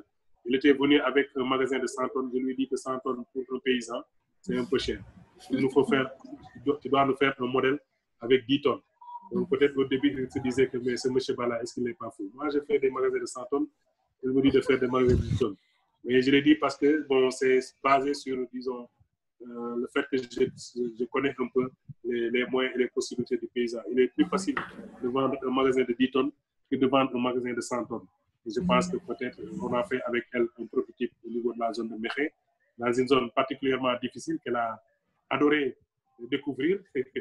Et pour vous dire que, bon, avec des braves femmes quand même, ils sont dans un périmètre un peu de quelques hectares. Nous avons aussi développé un produit qui est intéressant avec les horticulteurs. C'est un produit qui est, disons, dans la zone de Louga à Potou. C'est un produit financier qui permet à des agriculteurs d'avoir accès à l'irrigation au soleil pour réduire les coûts d'irrigation. Donc, en fait, il y avait Coca-Cola qui avait mis en place dans la zone de Potou beaucoup de périmètres, des périmètres en moins de 20 hectares. Et ces périmètres étaient alimentés au forage avec, disons, le gasoil ou qui est comme système d'énergie. Et donc, la plupart de ces forages commençaient à être à l'abandon parce que le coût du gasoil occupe une part importante, disons à peu près même plus de 60% des coûts d'exploitation. Et donc, nous, avec une des institutions de microfinance avec lesquelles nous travaillons, nous avons développé un produit en changeant complètement l'accès à l'énergie en mettant en place des mini-centrales solaires. Et donc, c'est grâce au produit AgriGroup qu'on a développé que donc, ces communautés ont pu donc, installer des mini-centrales pour passer donc, à un système hybride d'alimentation. Aujourd'hui, on a pu monter 5 exploitations, 5 mini-centrales, donc dans 5 périmètres, à peu près chaque périmètre à 20 hectares. Donc, et ça a permis aux femmes de revenir exploiter, disons, parce qu'elles étaient pertes prenantes dans ces périmètres, mais compte tenu du coût du gazole, les femmes tendaient à abandonner donc, les parties de terre qui les revenaient dans ces périmètres. Mais aujourd'hui, toutes ces femmes de ces communautés sont revenues exploiter parce que l'accès à l'énergie est beaucoup plus facile. Donc, le modèle, on l'a développé en demandant à un fournisseur de panneaux solaires de donner 50% à titre de crédit et l'autre 50% était complété à 30% par l'institution de microfinance et à 20% par la communauté. Et donc, le crédit est remboursable sur 2 campagnes. Donc, c'est pour vous dire que c'est un modèle aujourd'hui qui va se répliquer parce qu'il y a 9 forages. Sur les 9, 5 mini-centrales ont été installés. Et il y a des partenaires comme GIZ, d'autres partenaires qui sont venus aujourd'hui s'enquérir de ce modèle pour pouvoir donc, y apporter aussi leur contribution. Mais ce que je dois dire en passant, c'est que donc, avec ce projet, disons, de Mascar qui va finir, disons, en avril 2021, nous avons pu aussi donc développer un nouveau projet, un partenariat public-privé cette fois aussi, comme le modèle qu'on a développé avec Olvea au Burkina, mais au Sénégal sur le riz. C'est un projet qu'on va installer au niveau donc, de la zone de Nanambé, dans le sud, dans la zone de Fatimata. C'est pas si dans le panel. Donc, c'est bon parce que toutes les rizeries modernes sont aujourd'hui au nord du Sénégal. Et donc, quand vous voyez le sud du riz en train de prendre donc, de plus en plus d'importance, parce que c'est un bastion naturel de production de riz, le sud du Sénégal. Mais la transformation, elle est toujours artisanale. Donc, nous, on a pensé qu'il fallait donc développer un PPP qui permettrait à une entreprise privée de venir s'installer. Et donc, cette entreprise privée, nous allons, disons, l'accompagner à s'installer une entreprise moderne. Et nous allons le lier à plus de 30 000 producteurs de riz pour pouvoir donc être approvisionnés par ces producteurs qui vont avoir accès à un marché durable. Et cette entreprise, donc, la satisfaction pour nous, c'est que c'est une entreprise qui est dirigée par une femme. Donc, qui va s'installer au sud, la première entreprise moderne de riz. Donc, ça, c'est les 2 projets que nous avons. Et dernièrement, pendant le Covid, nous avons développé un nouveau programme, disons, de riposte au Covid qui s'appelle Recovery and Resilience Programme, COVID Agri-Input Resilience and Agro-Food Programme, donc CORAP. C'est un programme qui vise donc aujourd'hui à mener une riposte donc, par rapport à la pandémie. Parce qu'on s'est rendu compte que lors de la pandémie, qu'il y avait des restrictions au niveau donc, de la commercialisation pour les producteurs. Il y avait aussi des restrictions pour accéder aux intrants. Et donc, nous avons pensé qu'il fallait lever ces deux contraintes pour permettre une reprise économique pour les producteurs. Et donc, avec ce programme, nous allons impacter 80 000 producteurs dans 11 régions du Sénégal. Et donc, c'est un programme qui va durer 3 ans, que nous venons juste d'acquérir, une nouvelle acquisition, donc qui nous permet encore donc, de pouvoir accompagner encore les producteurs sénégalais. Et la réponse sera articulée autour de 4 axes. Le premier axe, c'est un peu travailler à mettre en place un système d'accès aux intrants durables pour les producteurs. Le deuxième axe, ce sera la digitalisation des chaînes de valeur agricole. Donc, on va digitaliser 5 chaînes de valeur agricole. Donc, on avait déjà digitalisé le niépé et l'oignon avec Nlouma. Cette fois-ci, nous allons monter en puissance en y ajoutant le maïs, en y ajoutant la pomme de terre, en y ajoutant le mil. Donc, ce sera 5 chaînes de valeur aujourd'hui qui vont être digitalisées. Et dans cette digitalisation, non seulement tous les parcours techniques, disons, de ces cultures vont être là, mais tous les acteurs des chaînes de valeur aussi vont être intégrés dans la plateforme. Et également, nous allons utiliser aussi la plateforme pour faire du e-training. Donc, parce qu'on s'est rendu compte qu'avec le Covid, la difficulté de déplacement aussi a fait que le renforcement de capacité des opérateurs sur le terrain aussi était une difficulté. Aujourd'hui, on va utiliser le digital pour pouvoir permettre donc, aux producteurs d'avoir accès à un training à travers le digital. Nous allons aussi donc essayer aussi donc de faire parvenir l'information climatique et l'information sur le marché.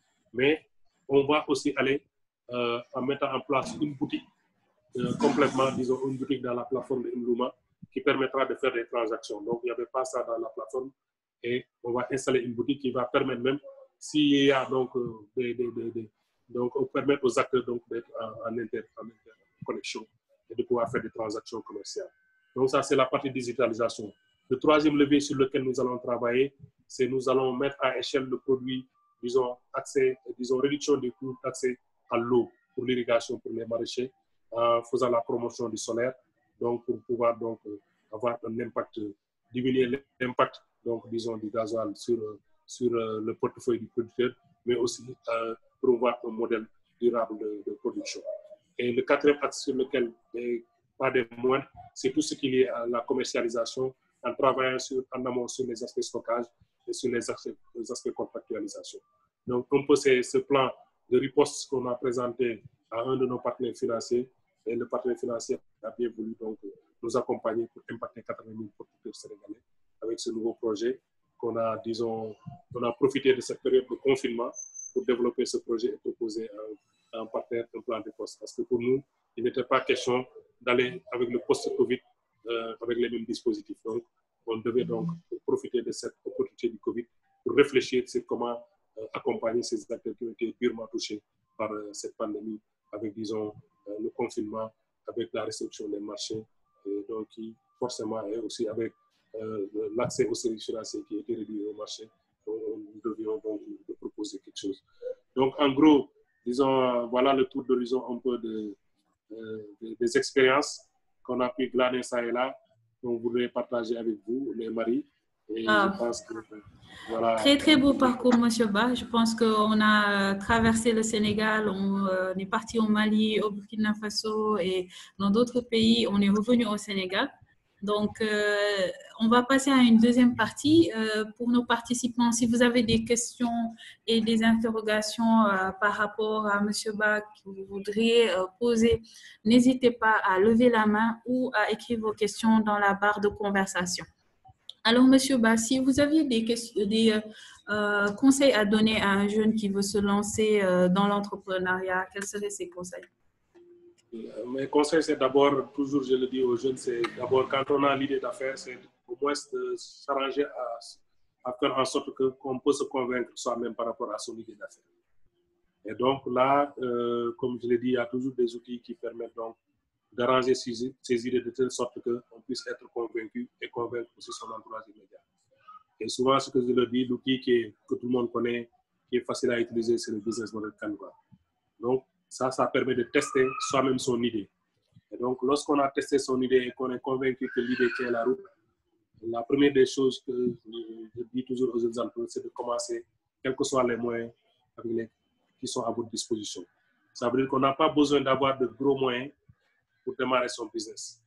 Parce que tant qu'on n'a pas démarré, tant qu'on attend les gros moyens, on ne démarrera jamais parce qu'il n'y aura personne qui viendra vous donner des moyens, disons, suffisants pour démarrer votre business. Il faut démarrer avec les moyens que vous avez. Donc, et les moyens que vous avez, donc, c'est votre capital, donc, connaissance d'abord. C'est, disons, la motivation que vous avez de votre business, mais aussi, c'est votre entourage immédiat. Parce que votre entourage immédiat, il est important. Je vais vous donner une anecdote.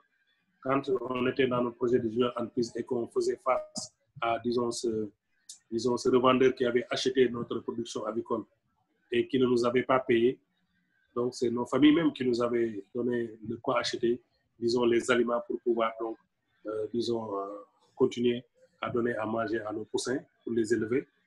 Donc, parce que si nos familles n'étaient pas là, donc c'était presque l'arrêt de l'entreprise. Mais donc, il faut convaincre son entourage et avoir donc le soutien parce que ça peut toujours aider, disons, quand on est. Il faut aussi partager parce que aussi beaucoup de jeunes pensent que, parce que si vous avez une idée, dites-vous bien qu'il y en a 50 autres qui ont la même idée. Donc, ce n'est pas parce que vous avez l'idée que vous êtes seul. Donc, partager, ça ne veut pas dire qu'on va voler votre idée. Ça veut dire que vous mettez à épreuve votre idée et vous recevez des feedbacks et vous recevez aussi, donc, disons, des critiques qui vous permettent de vous ajuster. Et vous pouvez, même des gens qui vont vous décourager, mais ça permet de vous armer moralement pour pouvoir continuer. Parce que s'il n'y a pas d'opposition, s'il n'y a pas, disons, cette adversité par rapport à l'épreuve, vous ne pouvez pas grandir. Donc, c'est l'adversité par rapport à l'épreuve qui vous permet de grandir. Et donc, je pense que aujourd'hui, l'environnement est beaucoup plus favorable qu'il y a quand nous, on se lançait pour le partenariat, pour l'entrepreneuriat jeune. Parce que maintenant, il y a beaucoup de coachs, il y a beaucoup de connaissances dans Google. À l'époque, il n'y avait pas ces connaissances dans Google que vous pouvez aller chercher. Il y a beaucoup d'expériences de jeunes aussi à côté. Il y a des modèles, il y a des rôles modèles. Vous pouvez voir des pères qui ont réussi, donc qui peuvent vous servir de rôle modèle, qui peuvent vous conseiller. Et donc, il y a aussi le réseautage. Je pense que quand on veut faire de l'entrepreneuriat aussi, il faut entrer dans des réseaux. Parce que les réseaux vous permettent de vous ouvrir les portes, de vous faciliter le contact avec les autres, de vous faciliter aussi l'accès à certaines ressources. Donc, c'est un peu le conseil que je peux donner pour quelqu'un qui veut débuter son business ou qui est jeune et qui débute son business.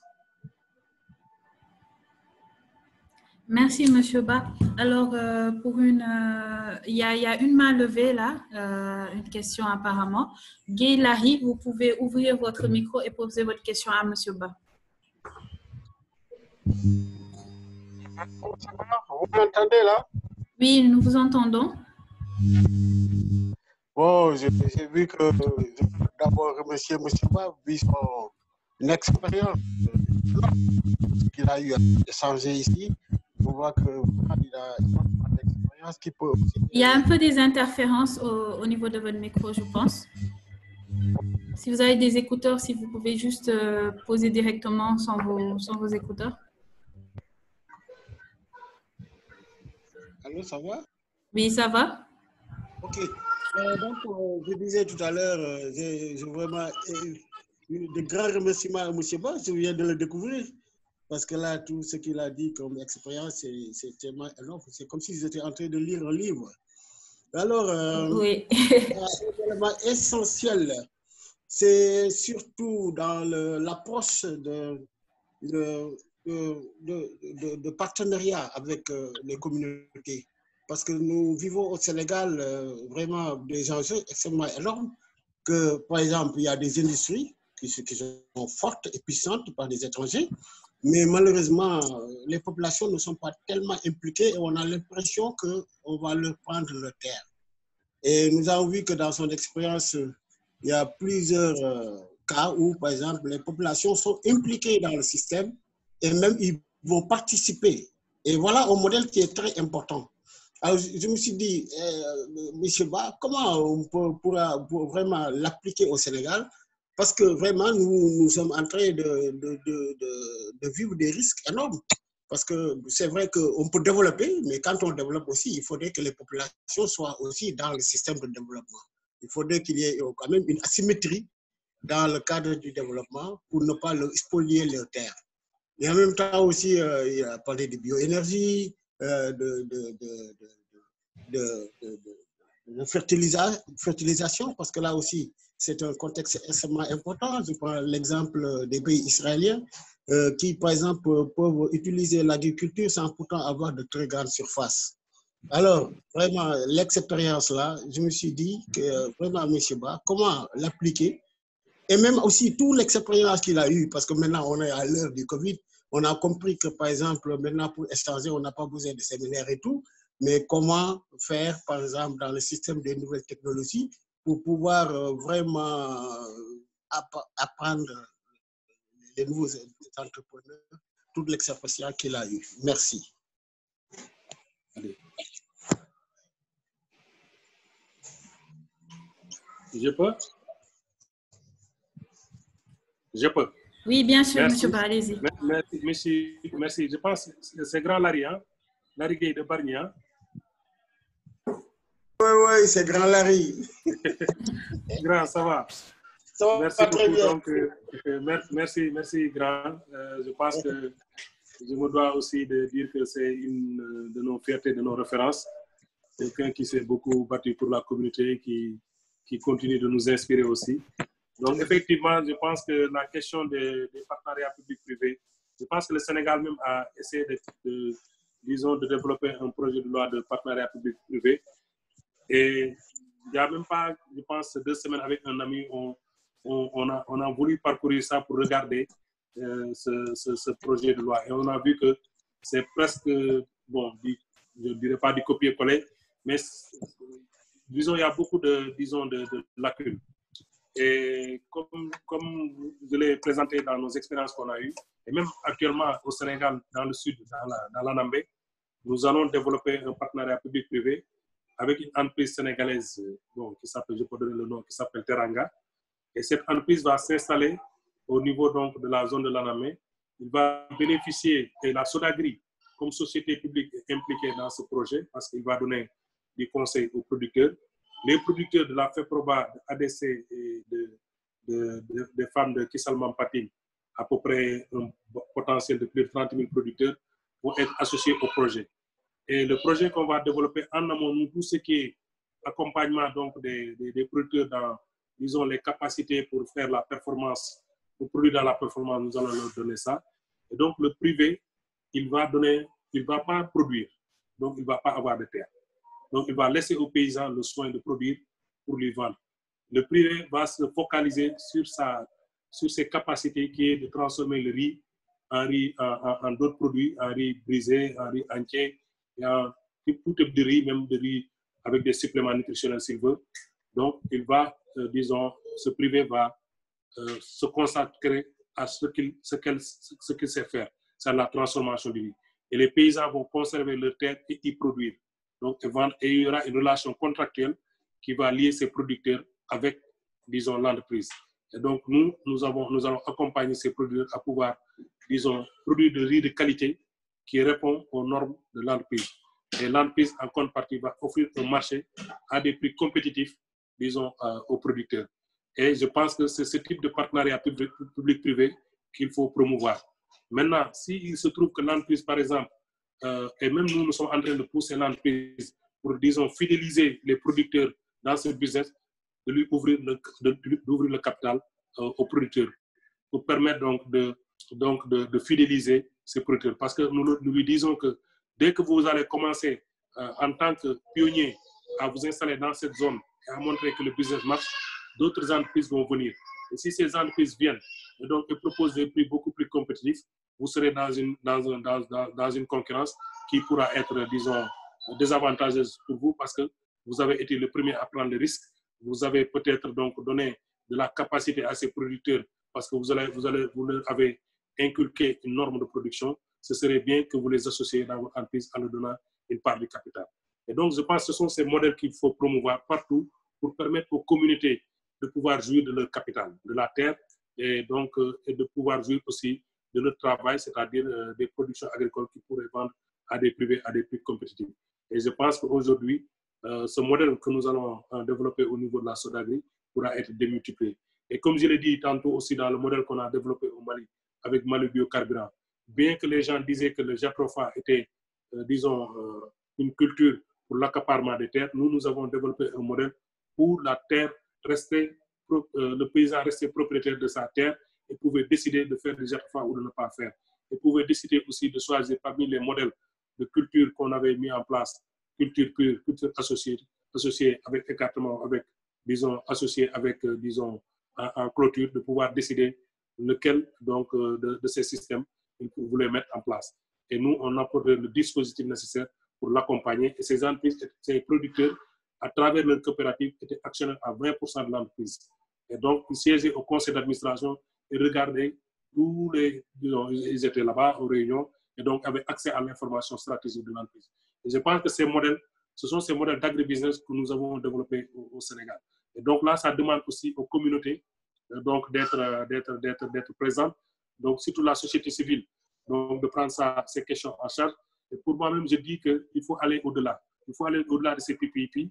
Il faut aller ce qu'on appelle des PPCP, c'est-à-dire communauté participative. Ce qu'ils appellent communauté participative, c'est qu'à chaque fois qu'il y ait, disons, une entreprise privée qui s'installe dans une zone pour exploiter des ressources, que ce soit des ressources minières ou des ressources agricoles avec des communautés, que la collectivité locale qui abrite soit actionnaire elle-même, en même temps soit actionnaire à hauteur de 5 à 10%, ce qui lui permettra, en contrepartie des superficies cédées, de pouvoir donc avoir des revenus dans le futur qui lui permettent de faire face donc, à ses besoins d'éducation, de santé et autres. Parce qu'on ne peut pas compter éternellement sur la responsabilité sociétale des entreprises pour couvrir ces besoins. Ces besoins, ce sont des besoins publics, disons, qui sont donc de la responsabilité des communautés. Donc, ce qu'il faut pour permettre à ces communautés d'avoir des revenus nécessaires pour pouvoir le faire, c'est que s'ils cèdent des superficies, par exemple, supposons par exemple le port minéralier qu'on est en train de construire aujourd'hui à Bargny, où Bargny a cédé plus de, disons, je ne sais pas combien d'hectares pour que ce port soit mis dans ces terres. Ces terres étaient des terres agricoles et des terres qui étaient peut-être vouées à l'habitation dans le futur, que cette communauté va perdre. Aujourd'hui, qu'est-ce qu'en contrepartie cette commune va avoir de ces terres? Aujourd'hui, s'il y avait une bonne loi des PPP avec des PPCP, où par exemple 10% ou 5% va revenir à cette collectivité, personne n'en trouverait à redire. Donc, je pense qu'il appartient maintenant aux collectivités, aux associations de la société civile, de pouvoir se battre pour pouvoir donc amener des amendements au niveau de la loi pour que ce soit dans le dispositif réglementaire pour permettre donc de dépasser ces questions, ces bombes à retardement qui aujourd'hui nous guettent avec le foncier. Et je pense que c'est ce que je pouvais apporter comme contribution.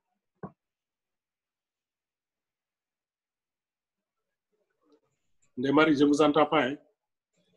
Oui, mon micro a été fermé. Donc, merci, M. Ba, pour votre contribution. Je pense qu'on a largement fait le tour de la question et on a largement eu vraiment une idée de votre parcours. On va prendre une dernière question avant de clôturer cette émission. Omar Diouf, vous pouvez ouvrir votre micro et poser votre question.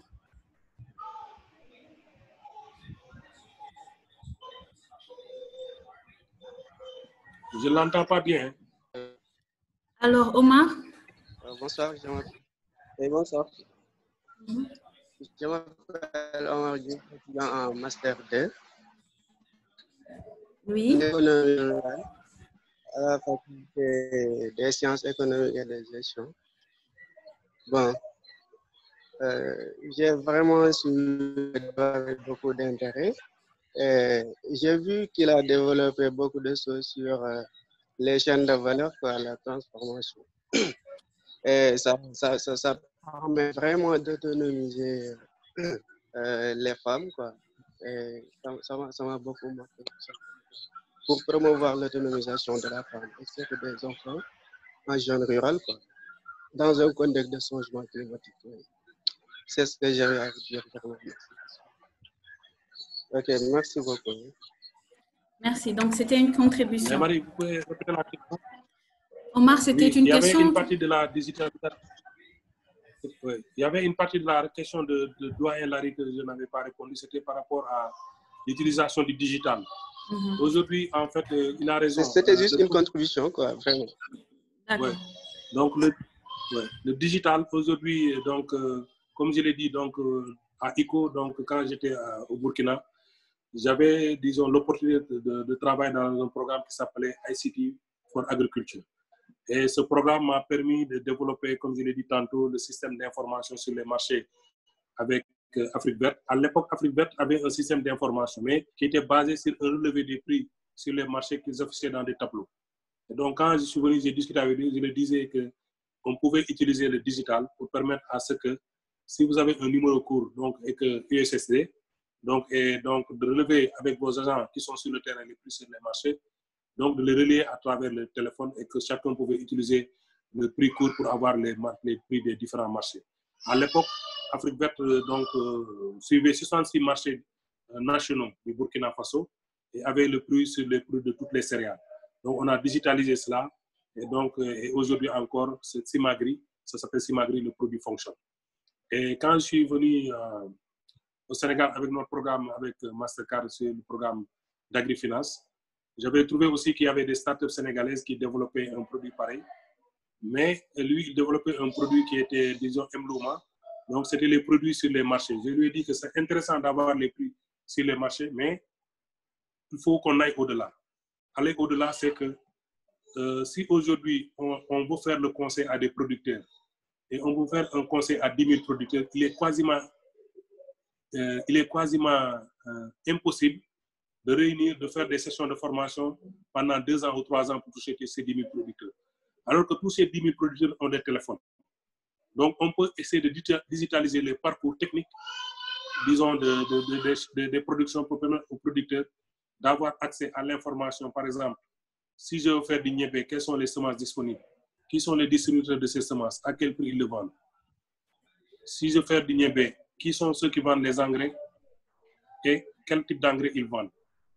Si je veux faire du niébé, quand est-ce que je dois semer? Quand est-ce que je dois, disons, faire les premières cultures pour, disons, préparer le sol? Quand est-ce que je dois semer? Quand est-ce que je dois désherber? Quand est-ce que je dois traiter? Quand est-ce que je dois récolter? Quand est-ce que je dois stocker? Donc, ce sont toutes ces informations qu'on a digitalisées, qu'on a appelées dans la plateforme Hamselmail. On l'a fait pour l'oignon et pour le niébé. Mais comme vous l'avez dit, on s'est rendu compte aussi que le Covid nous a montré qu'on n'a pas besoin de faire tous ces séminaires pour, disons, pendant 3 jours ou 4 jours. On l'a fait beaucoup. Hein. Marie, je l'ai invité à quelques ateliers. Donc, le Covid nous a montré qu'on peut utiliser aussi ces plateformes pour pouvoir, donc, disons, faire comme on le fait aujourd'hui. Donc, échanger et partager sur des questions pointues et techniques. Et donc, c'est cette partie de e-learning et de conseils qu'on va maintenant ajouter à la plateforme pour permettre aujourd'hui, au-delà maintenant de tout ce qu'on avait développé sur le parcours technique et sur les informations sur le climat, sur les informations spécifiques, disons, de renforcement des capacités, on va mettre, par exemple, des vidéos sur les bonnes pratiques. On va, par exemple, faire des ateliers online pour ne pas se déplacer. Et on va permettre aussi, donc, de faire, disons, même dans la plateforme des transactions financières entre les acteurs. Ça veut dire qu'un commerçant qui voit donc les niveaux de stock au niveau des producteurs, pour, par exemple, décider d'entrer en contact avec une organisation de producteurs et de passer une commande, de faire la transaction directement sur la plateforme, disons, de Mlouma. Donc, et ça va nous permettre aujourd'hui, à terme des 3 années de ce programme, de digitaliser 80 000 producteurs sont sur la plateforme au moins. 80 000, c'est ce qu'on vise, et qui pourront bénéficier de toutes les informations liées au climat, liées aux informations techniques, liées aux informations sur le marché pour pouvoir décider. Donc, c'est comme ça que nous allons utiliser le digital. Et je pense que c'est une aubaine aujourd'hui. Bon, le Covid, c'est vrai, ça a été une difficulté, mais il nous a montré aussi qu'il y avait d'autres opportunités pour pouvoir donc améliorer notre capacité, disons, d'accompagnement des acteurs d'échelle de valeur.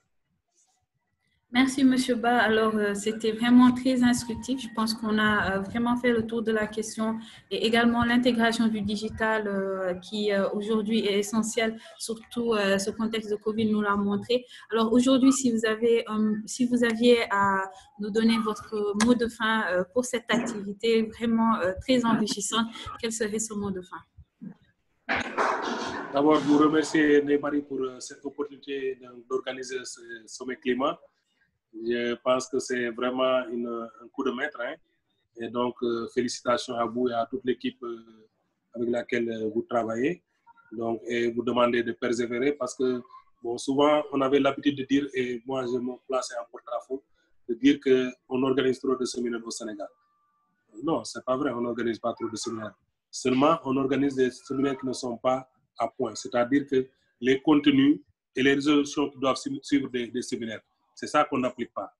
Donc, mais on a toujours besoin de s'asseoir pour réfléchir parce que les dynamiques changent, aussi les contextes aussi évoluent vite. Donc, on a besoin donc, que les gens partagent les connaissances donc, pour pouvoir donc, essayer de trouver des solutions. Mais si on cesse de se rencontrer, d'échanger et de partager, on cesse de trouver des solutions par rapport aux problématiques qui se posent. Donc, et je pense qu'aujourd'hui, le maître mot, c'est de développer les réseaux. Pour moi, la question fondamentale, c'est qu'il nous faut beaucoup plus d'avantages réseauter nos acteurs et avoir des approches aussi multi-acteurs. Je pense que c'est aujourd'hui aussi une question fondamentale parce que si on veut regarder et on veut apporter des solutions holistiques aux problèmes auxquels, disons, on est confronté, il nous faut des solutions, disons, qui intègrent, disons, les vues et, disons, la participation de tous les acteurs. Et je pense que c'est de cet approchement qu'on pourra, disons, aussi bien satisfaire les communautés, mais aussi trouver des relations gagnant-gagnant entre les communautés et les privés. Parce qu'on ne peut pas développer, transformer aussi notre agriculture. Quand je parle d'agriculture, c'est la pêche, l'agriculture, c'est l'élevage, sans aussi qu'il y ait des investissements. Mais ces investissements aussi, il faut développer la capacité aussi d'épargne locale. La capacité d'épargne locale aussi ne peut se développer que quand il y a des réseaux.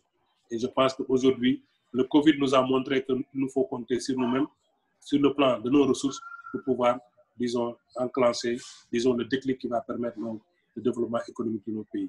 Il faut aussi développer des modèles durables. Et je pense que c'est à cela que nous amène le sommet climat. Et ces modèles durables s'appuient aussi sur les ressources que nous avons. Nous avons le soleil, nous avons la terre et nous avons de l'eau. Donc, je pense que... Et nous avons aussi, on dit, des ressources humaines de qualité au Sénégal. Donc, ce qui nous manque, c'est, disons, je ne dirais pas ce risque, mais cette pratique. C'est-à-dire que quand on nous compare par rapport à certains pays, c'est parce que nous nous enfermons beaucoup, nous parlons beaucoup, mais nous n'allons pas aux résolutions.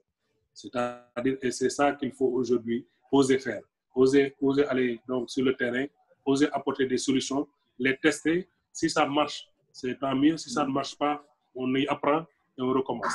Et je pense que le développement étant un cycle, disons, avec disons, des inconnus, on ne peut pas trouver des solutions toutes faites, disons, dans nos bureaux ou dans les offices, pour dire que ce sont des solutions qui vont marcher. Donc, je pense que d'où l'implication des communautés et de la prise en charge de leur savoir et de leur expérience, de leur expertise.